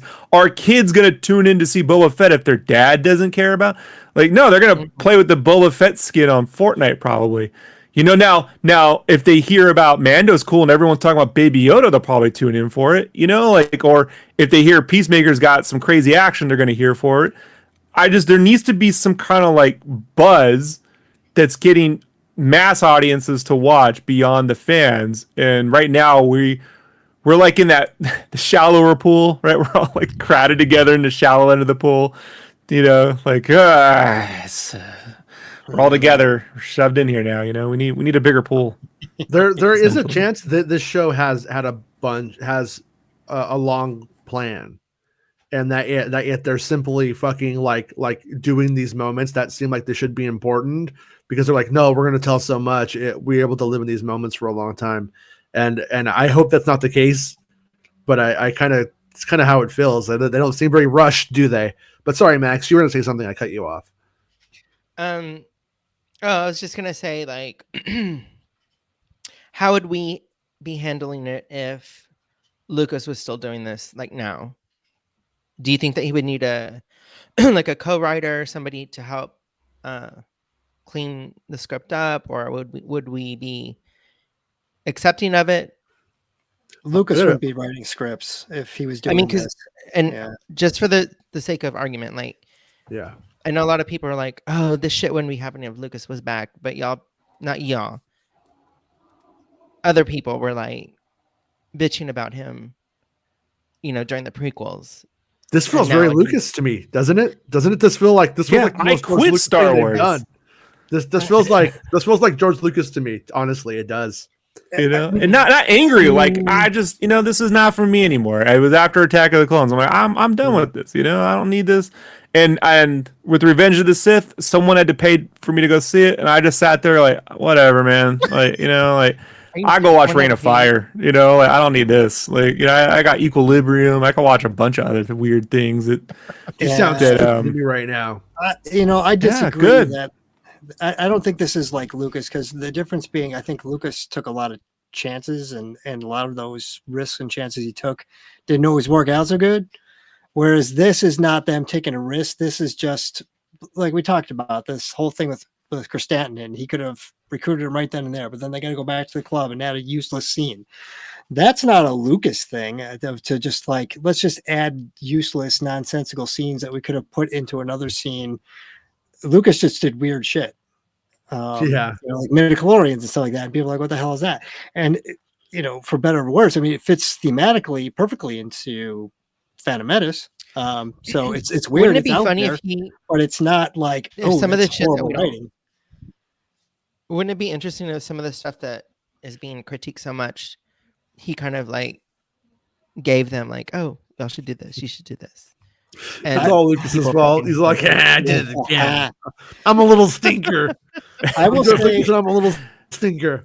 the one thing I will say, because and a lot of people will talk about like the EU is like, well, Lucas signed off for it, so the EU, he approved the EU. Lucas had a very hands-off policy on the EU, and part of that is he has a philosophy where he wants creators. He wants to give creators as much reign as possible, because he, as being a creator, doesn't like being fenced in. And so he is very generous in giving a lot of creative freedom to the people that worked on Star Wars. And that was, at least that was my experience, is that he was very hands off the EU. And when people did stuff he didn't necessarily like, he still let them do it. You know, case in point, Mara Jade, everybody that's kind of famous now that he said he did not like Mara Jade. And it's not like he said, oh, I don't like this character, you can't do it. So he would let people do their thing and be kind of hands off on it.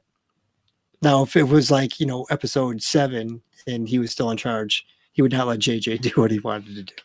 But yeah, with stuff like Mando and stuff like that, he might have been a little more hands off. Even Clone Wars season 1, he wasn't that involved. He wasn't that involved until season 2.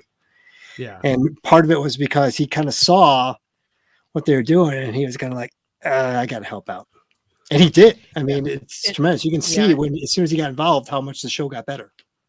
Oh, big and time. it's very, you know, Mhm. I know this firsthand too. It's really, someone is really good with ideas, and it is really helpful when you collaborate with somebody else to kind of like flesh everything out. And I don't want to say make it better, but Make it better. make it better. Yeah. call it plussing. Yeah. So, They call Huh? it plussing. They call it plussing when you make it better. You plus it, right? It's like it's the so, terminology. I mean, and maybe this is a situation right now where, look, you know, Jon Favreau is a human being too. We make mistakes, or not mistakes. We well, you know what I'm saying. I'm being like, facetious. I know what you're been- saying. It could be that maybe in this particular story, he could have used another writer to kind of, you know, iron things out, and quite frankly, like, this is only their second show, so they're still gonna learn. Show in like Third live production, action, really, not but- not right. animation. Yeah, So, and for all we know, they said, "Hey, you got a month to write this entire show."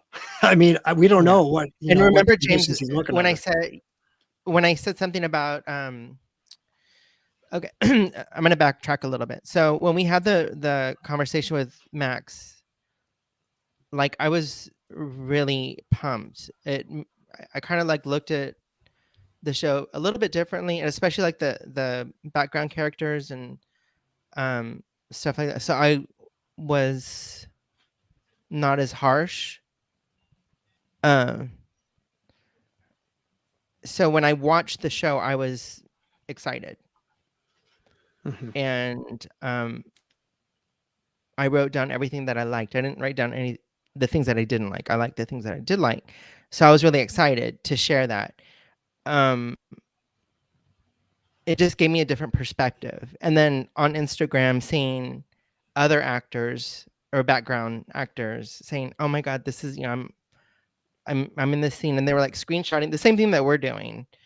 And I was like, wow, that's really cool. And then where was I going with this? Just that I think that I mean, where was I going? I was Well, going with Look, if you have friends who run a away production from and they had a great time and everyone else is being critical, I'm not trying to steal their thunder from having a great time or being proud of their work. I've worked on games and projects that have been released and been critically panned in many ways, Max, right? And for many of us, those were our dreams to work on those projects.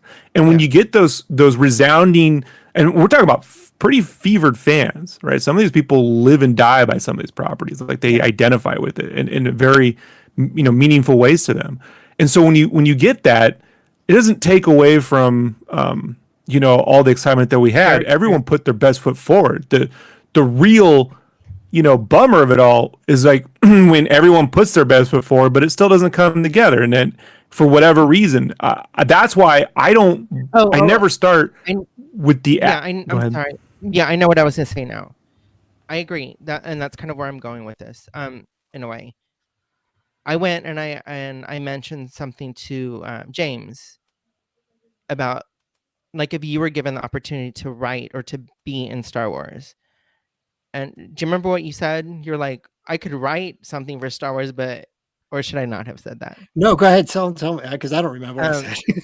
Yeah, you were like, I would be afraid or whatever that I could write something, but that it would get the opposite, like response, something like that. Like I would get the opposite response, or yeah. I mean, or, I know I said once, like if like Lucasfilm were to call me, which they're not going to do, but if they did and said, hey, we need someone in the you would writers' room, do it.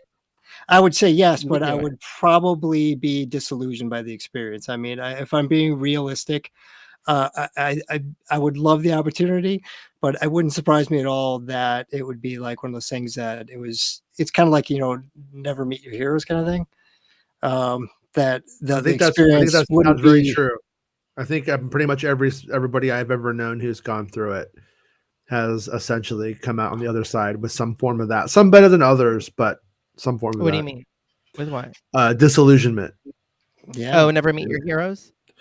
Or Well, you could say disillusionment? don't meet your heroes, but just you think the experience of people think about the destination, not about the journey a lot, and the journey of doing something for them. It's just not that pleasant.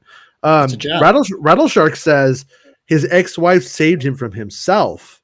He says his original version of A New Hope would have flopped without her, and I don't. All I can say. All I hear all day long at school is how great Marsha is at this, or how wonderful Marsha did that. Marsha, Marsha, Marsha. Yeah. Can I speak It was on me. As a Lucas apologist? I'd like to address this point. That's total bullshit.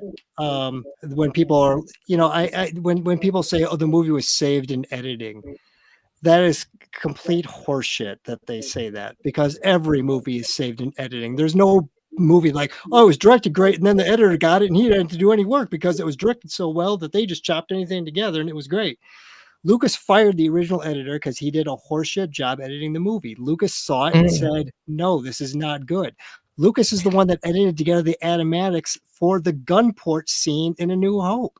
He put together the animatics for the final third for the Death Star battle using animatics. And to me, the final third of the movie is a clinic in editing. And not to say the editors had no help in that, but to say that, oh, Lucas didn't know what he was doing. If it wasn't for, Paul Hirsch and his wife, this would have been a horseshit movie. And he's lucky to hit. No, that's total bullshit. And it's complete misreading of how it happened. Yes, he had great editors there. He had a horseshit editor, and he realized that, and he fired that editor and got good editors in there to do exactly what he was seeing as his vision. Yeah, I'm going to say this, just like, all right, so my very, very, very first music video, I gave it to somebody who I paid for to edit, did complete shit with it. And and then after that, I continued to try to work with him and explained, so look, you have this footage. It is what it is. Work with it. And I went and I tried to storyboard it for him. Nothing. And so I showed it to friends and they're like, oh. I went back in I personally went in and like cut everything. That was great for me because I got to learn. And it's like little nuances, like a look, just very, very, very, very slight things. So I'm not Lucas, whatever, but I understand like the whole aspect of having a vision and trying to like relay it to an audience. And then I showed my friend what I did with it, and he playfully, he was like bowing down. He's like, "You change this, and you can totally fucking change the meter of film, video, whatever." And it's just it was so different compared to what I did. Yeah. And I'm not mad about it. I'm glad. In fact, it helped me to be an editor. I can edit myself. So Yeah, that's just music video. Well, see, the thing about it is the CGI bullshit added to the special editions. They don't actually take away anything from the core of the film for the most part. I don't think, anyways. I think if the movie was bad or if it was good, that stuff is almost irrelevant. Other than if it's a personal pet peeve that CGI takes you out of your 1977 experience.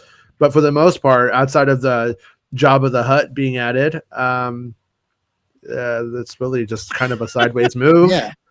The thing in the special editions, I wasn't the one thing in the special editions the one thing in the special editions that he did add that does change the context, that I think is a really bad decision, is Luke screaming when he decides to he took that out, kill himself. He took it out though. Right, but that's where I'm saying in the special edition, when we're all in the theater in '97, I'm like, why did you do that?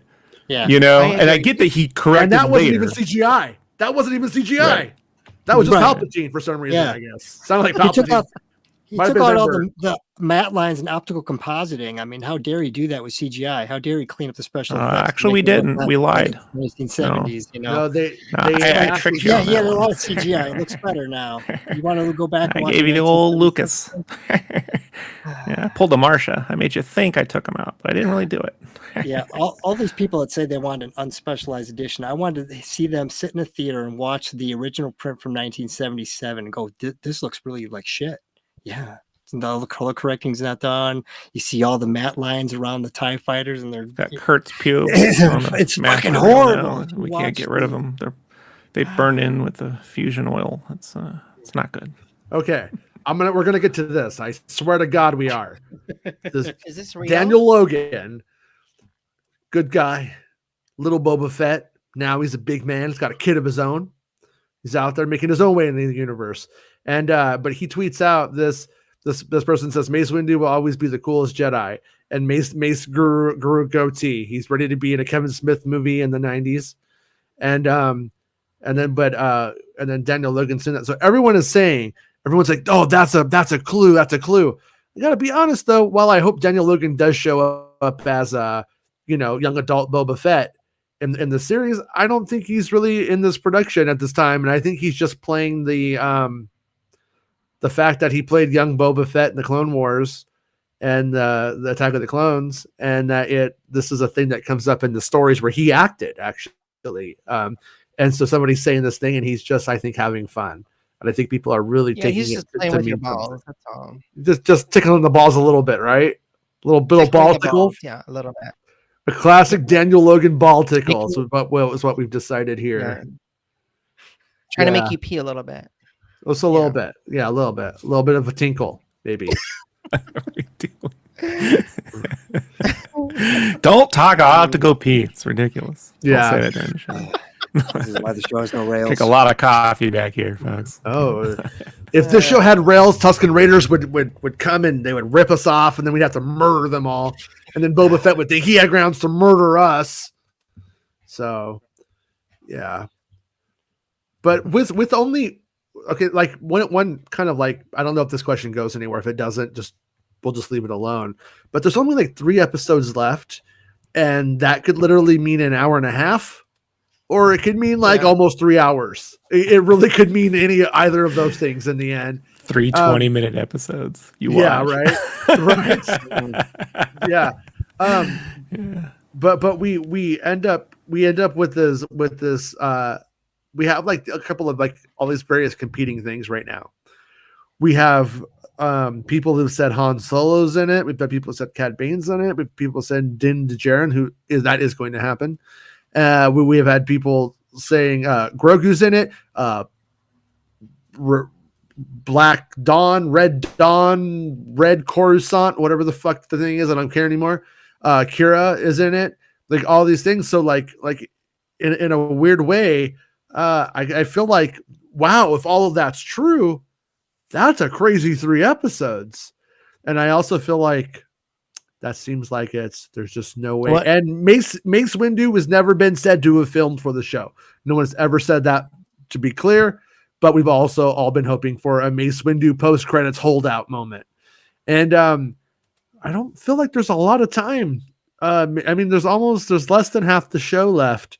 You guys think we're gonna see these things pan out? I mean, I hope so, but I'm a little bit like, we have an episode of The War, right? Yeah. So we really feel like we have like 2 episodes left to really get down to shit. Well, at this point, I'm like so fucking confused. I don't know. Like I don't have any predictions at this point. Yeah, I think what will be a good thing for them to do if Boba goes out, recruits a team double crosses him, then gets bailed out at the end by like say Mando or some. So maybe he recruits a Bosk and a Cad Bane, and it turns out, oh, we're actually working for the Pikes. So kind of, it looks like, maybe episode 5, he's got a plan. Episode 6, plan goes to shit. Episode 7 gets bailed out. Bailed Organa. Pikes on bikes. I'm not gonna. Oh God, I was gonna say something else. Sorry. So that would be an interesting episode. Well, originally in episode 4, he was going to hire Marsha, the bounty hunter, and save his ass. But turns out Boba can do it without her. Like, gotta be honest, Rattle, Mr. Rattle. I'm happy that you're here. I'm not trying to pick on you today, but I am nobody because I did leave the prequels very happy. I am nobody. Yeah. Just gonna throw it out there. I mean, it's you're definitely probably speaking for a demographic of people for sure, but nobody. Well, I made the movie in '77 and I wasn't happy, so I don't know what he's talking about. Like, yeah, I had I've heard from more than one person at Lucasfilm that who were there in that tenure of time that Lucas felt like he fucked up Attack of the Clones. He did not feel like he fucked up Phantom Menace. Phantom Menace was the movie he wanted to make. Attack of the Clones is the one that it didn't come together for him. That wasn't the movie he hoped it was going to be. It just didn't. The stars just didn't align for him. I think he made that movie so weird. Scared. Scared? Based off of what he said about even in the Paul Duncan book that came out last year, about how he said he wanted to go heavier in the wills, but he had a financial interest and he backed down. So I think he went into that very cautiously.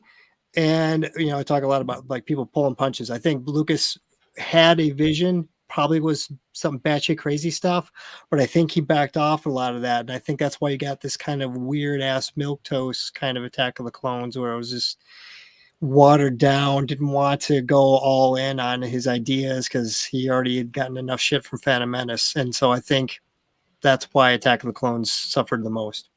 Yeah. Except that he also made that statement at the MTV Music Awards at the time where he goes, we're going to have the biggest action you've ever seen. Because The Matrix had won the best action moment. You'll see, Yeah, you'll see. posture. We've seen so like, much evidence of Lucas and McCollum posturing over the years. But that reminds me of when Rodriguez said, we're going to get all this crazy action in Boba. And I'm like, over-delivers. Wow, it's weird how it's happening with the Attack of the Clones characters. Like, remember, he didn't say that. He didn't say you get crazy action. He said it over-delivers. But that's the same thing to me. Like it feels it's the same energy. The last 3 episodes. Maybe he meant badness. I don't know. It's very.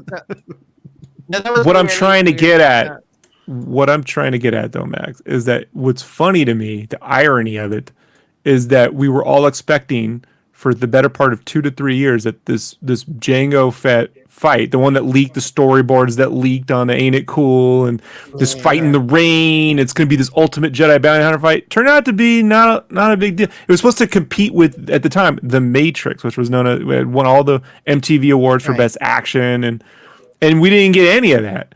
And it was like, well, you know, it's holding back. Irony is that fight looks better today than the Matrix fights.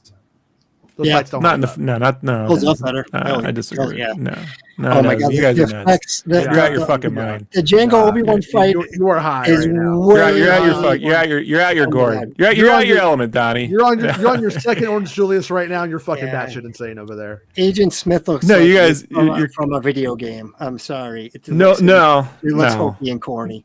It's bad. From a video game. Don't tell me about Attack of the Clones not looking like a video game, bro. No, like, I will don't even remotely go there with that. Well, Like, I will say that Attack of the Clones has the advantage of being a darker lit setting and environment, so that if that was broad daylight in the Camino fight, that would probably look just as bad. But no, I mean, it looks way better. sure. So You win. I don't think the Matrix. I I think the Matrix immediately looked dated. I think it looks and it feels like 1999 no matter what. I don't think I personally don't feel like it has a timeless. The Attack of the quality. Clones looks like it was shot today. That fight looks like it was shot today. No, nothing.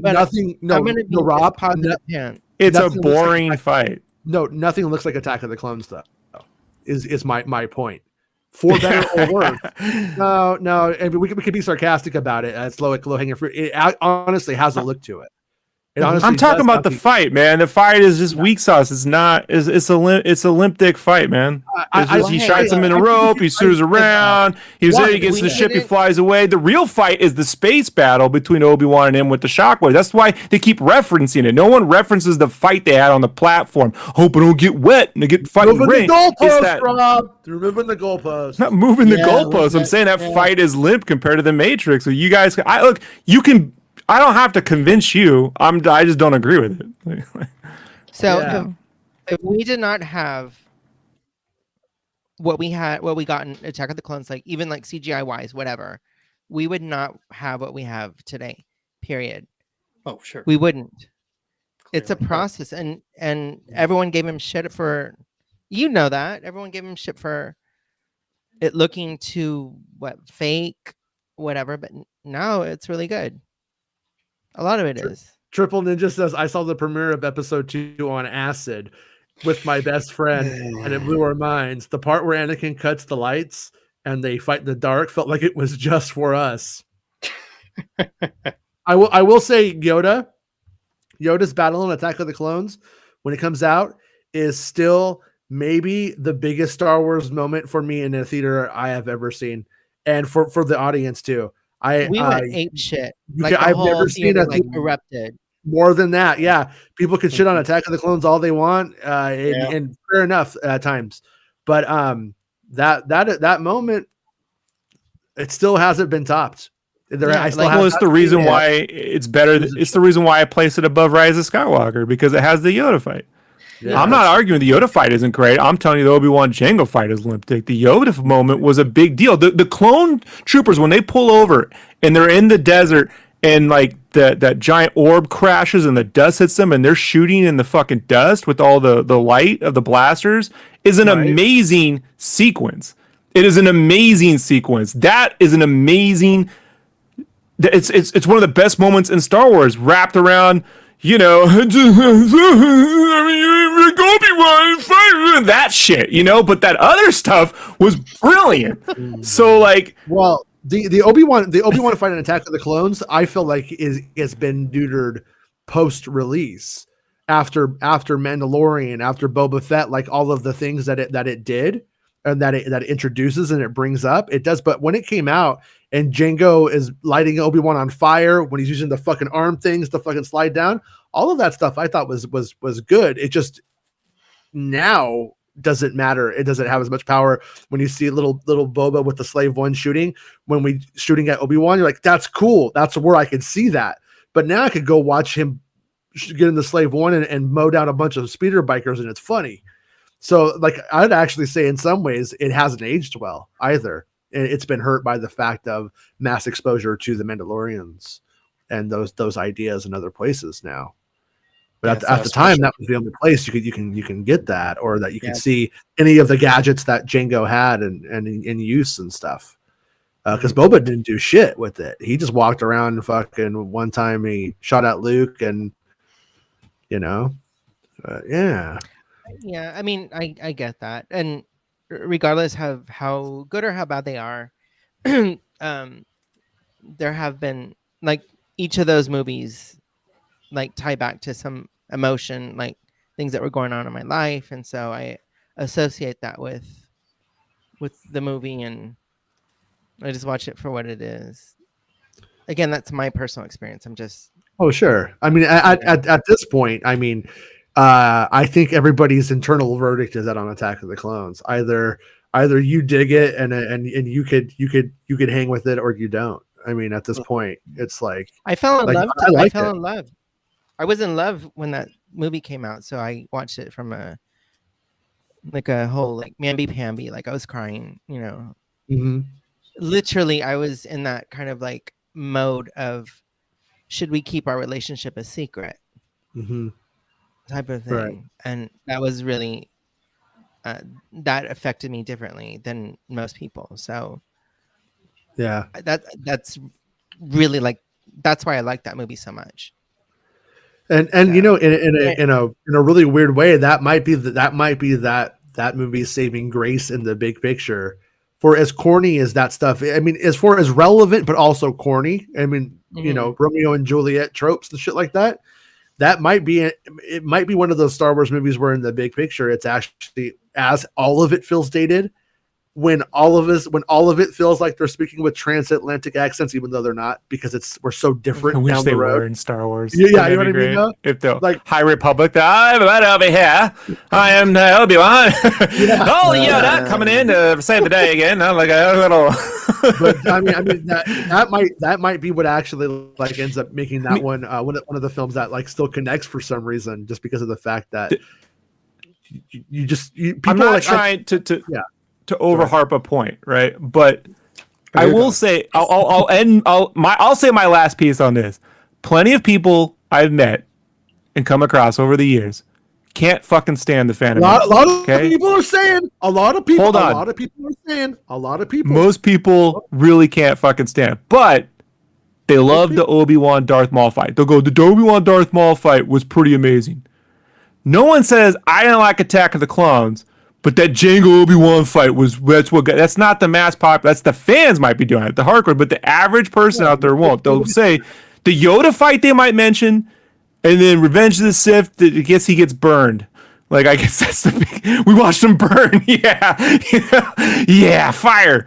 But, like, they even reference it in Cobra Kai, which is weird of all fucking things. Yeah, exactly. But so that's the standout moment. So to go from the Darth Maul Obi-Wan fight and then be told the fights are going to be even bigger, and they're not, or not even staged with that level of intensity, or like we felt like we were Obi-Wan going to fight Darth Maul in that moment. Like, I mean, in some ways, though, your argument is based off of the fact that, like, you listen to MTV or something. Well, you're not listening to MTV, man. This is pretty. The Jango Fett, the Jango Fett Obi-Wan fight isn't the end fight, and it never was. It's always that mid-rung pre-fight. Just gonna throw it out there. I mean, all the movies have that one wasn't the main bout, right? I mean, so it's not fair to go and take it. That would be like taking the middle fight of any of the movies and putting it against the episode 1 fight. Yeah, none of them are. That fight with Qui-Gon and Maul in the desert sucked. It's like, it's the middle of the movie. I mean, that was Luke versus the speeder bikers. That was the Luke versus speeder bike second act fight. Yeah, I'm just throwing it out. I'm just to be fair to it. Yeah. But I mean, if you didn't find that it worked. And I will say the fights on the whole are better. Would you take the scene with the clones versus the battle droids over the Gungans? Yeah, it's a better fight. So there are better fights in Attack of the Clones than there are in Phantom Menace. So it's not an overstatement. I said there are better fights. I said that fight isn't. Well, yeah, That's but a that's just different one argument. fight of And to many. say it's a middle fight's ridiculous because in the Matrix they have a fight in the middle thing where they have a bunch of fights in the middle of the movie that are perfectly like that's that the whole one point. that- Like that first Matrix film is way better than any of the fights in Attack of the Clones. Let's not even get on it. And there's a mid fight in Attack of the in Matrix. The highway scene is better than half that shit. It's right in the middle of Bullet Matrix time. Reloaded. Bring a book. That's what I fucking say. When you're big, you're big. If there ain't a free pizza Bullet involved, I ain't time? reading no fucking books, bro. No. I only read books for free pizza. That's how it works. Yeah, that's what I'm saying I don't too. think so. It's like, oh God, can we slow this down and then look at Keanu Reeves spin around in bullet? You know time? what book you should bring? You should bring a Gathering Storm or Boba Approaching Storm. Oh no, you should bring Rogue Planet so you can understand what the fuck's going on in that movie. Oh my How about God, Rogue I read Planet? that book. Rogue I Planet read broke that book. It was weird. Meg the other day, Meg Star Wars Meg is on a Santa show and she's like, hey, read that book. And I just kept quiet because that's the one that broke me.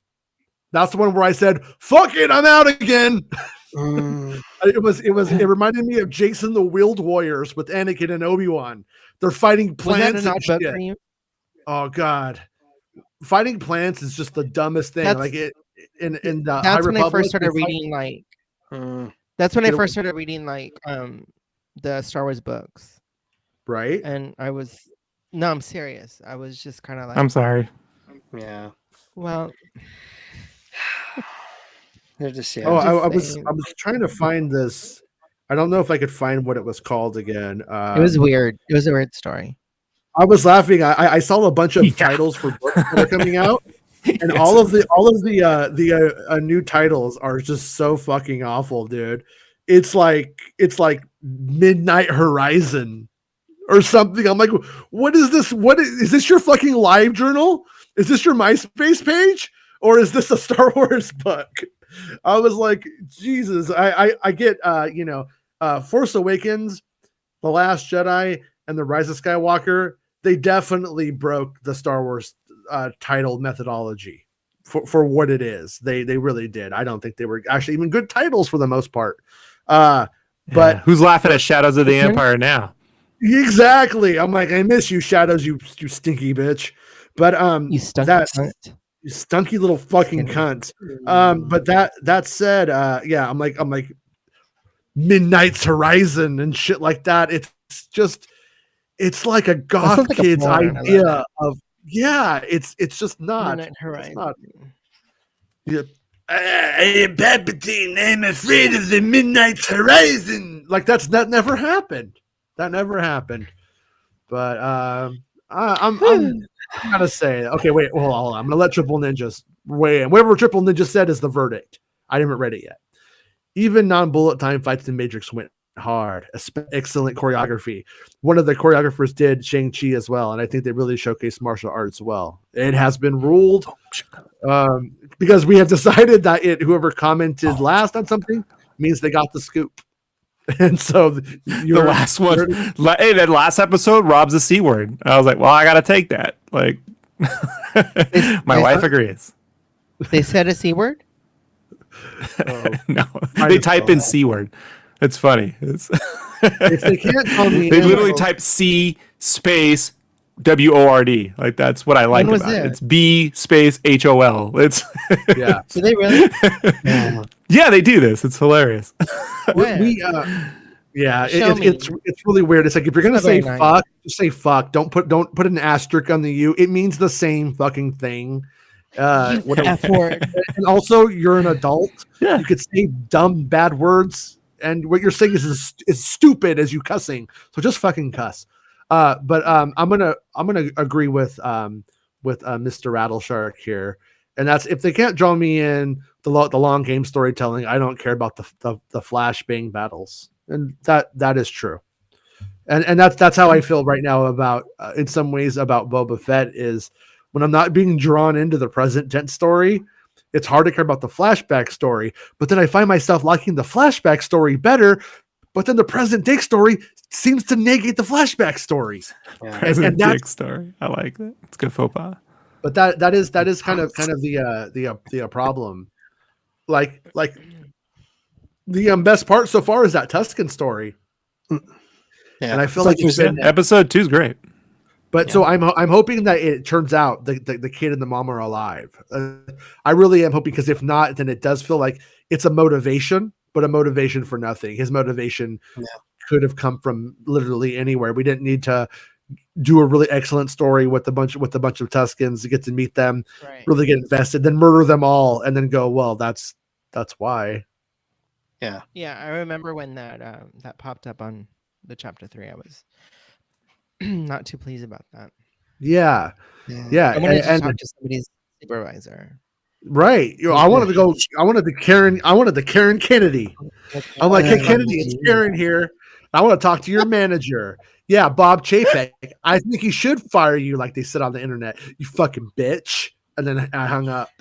And okay, no, but that's kind of how they act about things. And don't be a Chad Skywalker, Jason. All right? Chad Bane. Yeah, Chad Bane. I like that. I think Big says that. There you I go. think I've heard Big said before. Did he really? No. No, it's good. I threatened to sell all my shares. You know. I'm gonna sell all my shares in this white slavers company. Yeah. I'll put it in Dogecoin. I would have made more money. Hey. I know. Well, that's. I gotta be honest with you, Joel. Me and my kids have talked about it, and I'm like, I don't know, kids. I hope he's alive, but to go burn the stick is unnecessarily deceptive. Maybe they ran off, right? I mean, the mom and the kid aren't there, so I have to assume that they literally devoured their corpses at this point. Just devoured them. You know? Nick too gang eat kid. Nick too gang eat mom. You know? That's what I'm hoping happens. They used to cut down the graphic violence even on Clone Wars. If you watch some of the DVD releases and the unedited versions of the show, they're a little more graphic. So it's hard to say. They never would have shown that kid dead, I don't think. I don't think they were showing a dead child. So the best they can do is throw the stick on the fire. There might have been a shot, but I'm pretty sure they'd be like, no, dead children, Disney Plus. No, not going there. Yeah. I'm thinking that if they didn't show them dead, in case they want to pull the card. You know what I mean? Let's in case they want to play it though. Because I like they could have done something. I mean, the mom too, though. They show a bunch of generic Tuscans being put onto the fire, but she's the one with, like, as our friend Rob always talks about, the silhouette, and that would have been an easy one, like you to see her out there, her body out there in some way, and they didn't show that either. And I was looking when it was first happening, and I was like, oh, they didn't show that. That's interesting. And they did show the king literally dead. They show he's dead. Yeah. So it's kind of weird because when you look back at the previous episodes in the narrative, we don't really care about the king. His approval is just, oh, Boba has done it again. Mm-hmm. That guy could do it, you know. But it's the mom and the kid are the real characters. The more I think about it, I think you're right. Was good, I think. I think, and that's where I got my theory. I think Boba Fett will recruit some bounty hunters, get double crossed. The Tuscan shaman girl will come back with the kid, and she'll have another tribe of Tuscans, and they'll end up bailing him out and saving him from the Pikes. And what if she has a bunch of kids and, like, they look like Boba? It turns out Tuscans have litters. Johnny's prediction was true then, apparently.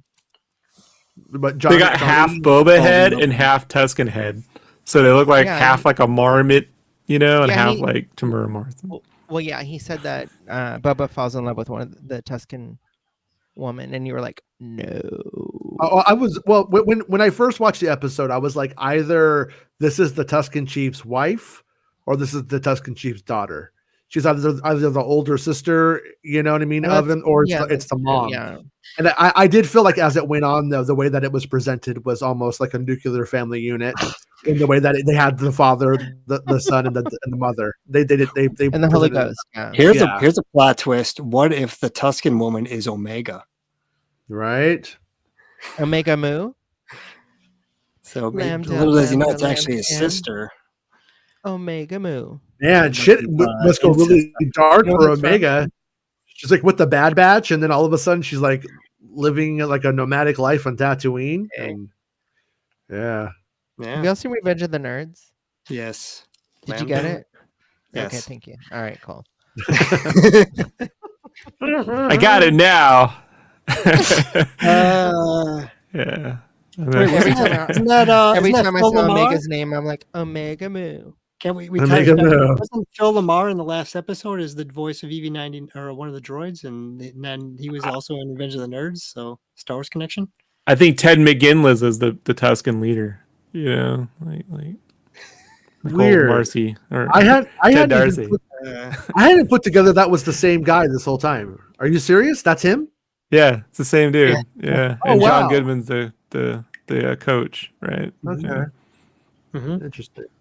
Yeah. Yeah. Right. Well, nice reference, Max. All comes back to Star Wars. Yeah. I'm very smart. All right. I'm So trying tomorrow is episode eve of where honestly, got to be honest. Tomorrow it's going to be really really obvious. Tomorrow make or break. is a fucking Yeah. deciphering moment. I'm Yeah. not gonna lie. Yeah, totally. Yeah. Because Ming Na Wen was like, this episode is like gonna start everything. So it better fucking deliver.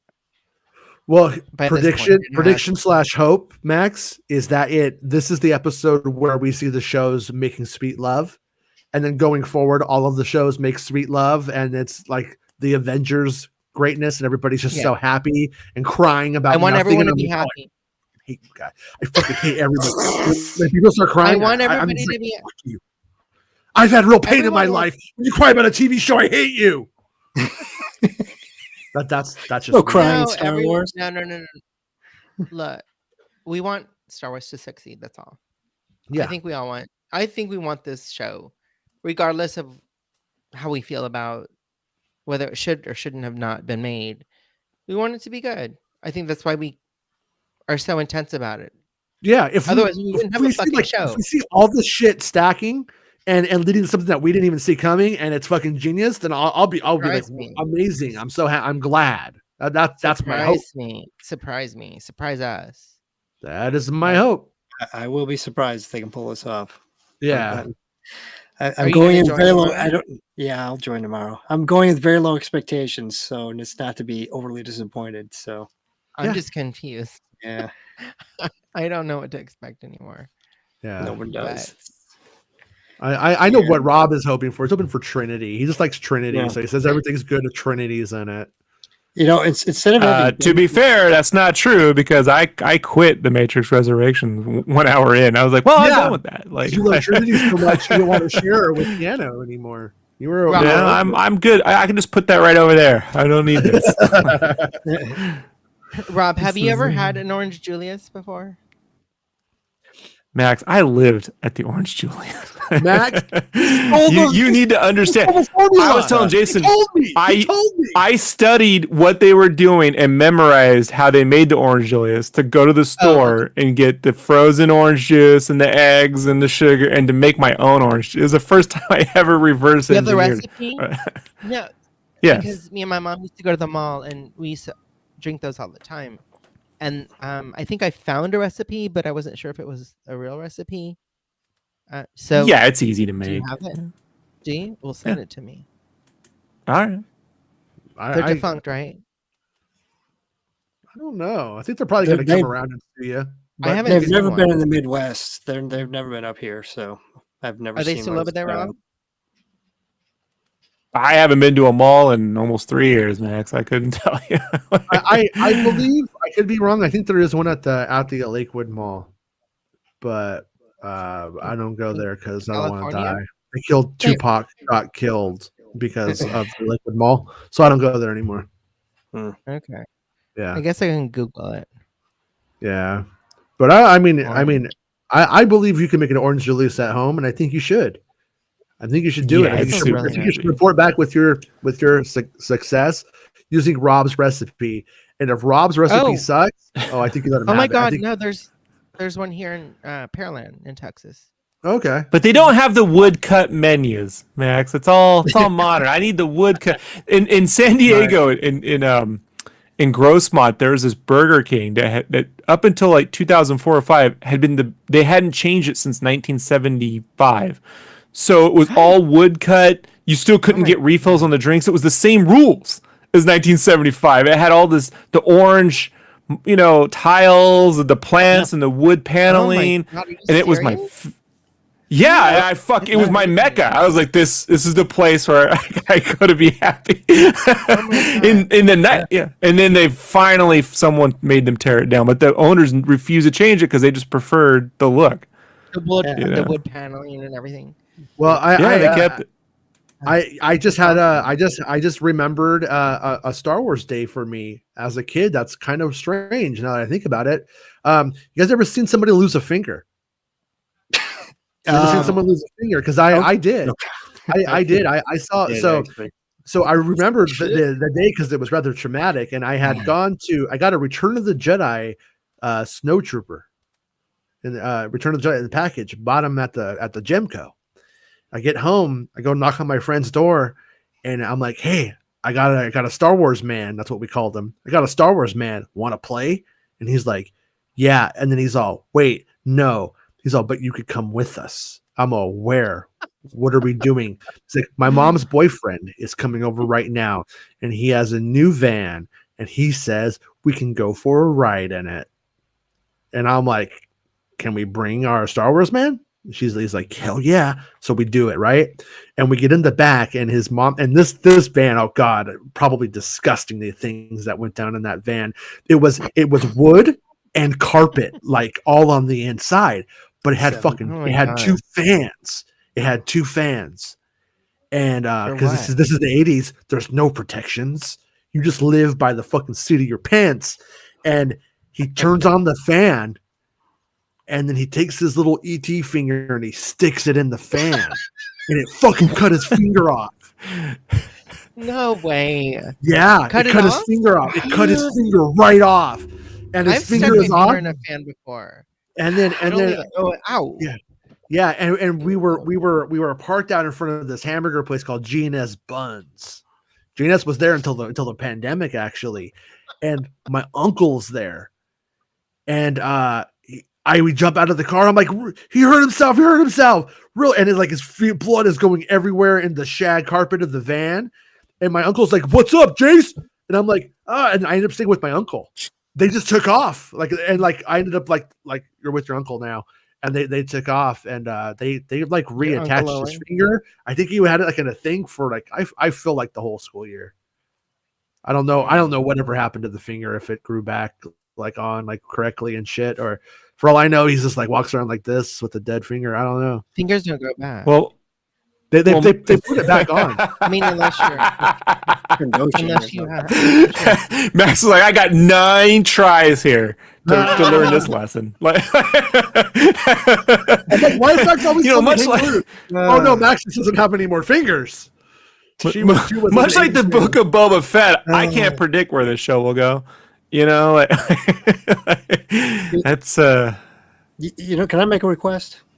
Santa has his bingo cards. I think we need an after show bingo card for our show. Mm-hmm. Like, it requires an effort. Will Rob talk about t-shirts? Yeah. We'll match Madonna. We can just do a bingo card for ourselves.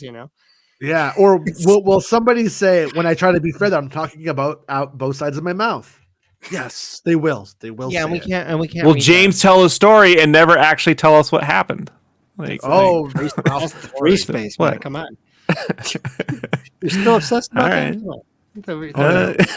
I am completely obsessed. I got a room dedicated to this. I look like Charlie Day with all my theories about what could possibly fucking happen. Yeah, I got it all set up. Yeah. Who's Pepe Sylvia? Man, I'm working. Dude, Rob, I got it. James fucking burned you, dude, because he's living in your head rent free, bro. Right now. Oh no, I charge him the rent. That's the problem. It goes up every 3 months because of inflation. So that's the way it works. You get rent inflation. That lost finger saved you from being molested in that van. Yeah, probably. It almost went up your bum, but enough. I mean, look, had you been an insensitive little shit, you would have been. That's how Obi-Wan does it at the cantina. Just you know. Yeah, and if I remember correctly, Rafi was not allowed to ride in the van anymore, as if it was his fault. That was the 80s, man. That was the 80s. But anyways, we're gonna call this a show because we're actually 18 minutes over because we do what we want. Ooh. But thanks to everyone Say who what we want to say. Yeah, with the ad family. Thank you for supporting the show on Patreon or being a channel member. That really helps. It's rad that if you can, like the show and share it and all that shit. I appreciate that too. And can I say something? Yeah, of course. If you want to follow Rob, go to Sketchcraft on Instagram. And if you want to follow me on Instagram under Maxendo. Yes. And if you want to follow me, I ain't got shit to say. James? Mm-hmm. Well, you'll be at a jazz club Yeah. or a tiki lounge. One of the two within the next 2 weeks. You never Guaranteed. know. Yeah. Oh, I know. I follow. Gotta be honest. James had the fedora. I really doubted it. Then I saw how James rolls, and I'm like, James is making it work. So I if like you're a your fedora shirt, guy, James. you're the one guy. James is the one guy who made the fedora life work. He said "milady" and she said "sir" back. You know, it So was great anyways- going to Buddy Guy's the other night. It was great. I was amongst my people. I was amongst the many, including Buddy Guy himself. Everybody wearing fedoras, and I was like, I found my home. Not the classic musician, just the Canadian. Hey guy, hey buddy, hey buddy guy. I'm kidding. No, Sorry. it's Hey, funny. that's your guy, buddy. That's Funny your you friend, say guy. that. My friend was gonna hire a band to play at his wedding, and they were playing at Buddy Guy's, so they were going there to watch them. And my friend's wife has no idea who Buddy Guy is, and they came over to their table and said, "Do you mind if Buddy Guy joins us?" And she's like, "Oh, we don't mind if your buddies join you." And Albert King's showing up in a minute. Oh, your Kings can sit up in the front. Like, no, that's not what are we doing here? Yeah. That's adorable. It really is adorable. All right, everybody. Thanks. We'll see you guys tomorrow. Everyone wants to be back tomorrow night, right? You're gonna see Tomorrow Max night, yes, I am. James back. Okay, and then so tomorrow we'll do a little mini show, rest up, and then we'll be back tomorrow night for the main show at 1 a.m. tomorrow night. Really, technically 2 days from now. But if you want to be a huge 3 fucking in nerd, the morning for us. you want to be a huge nerd about it. But yeah. All right. Bye, everybody. Good Bye. night. The show wants Bye. to end, but it's moving slow. Yeah. It's like Andy's dream. Old time. It's not about spaceships. Making Star Wars Show. Making Star Wars Show. Making Star Wars Show. Making Star Wars Show. It's not about spaceships. Rob, if you're going to be trapped in Nice time, you need to do yourself in carbonite.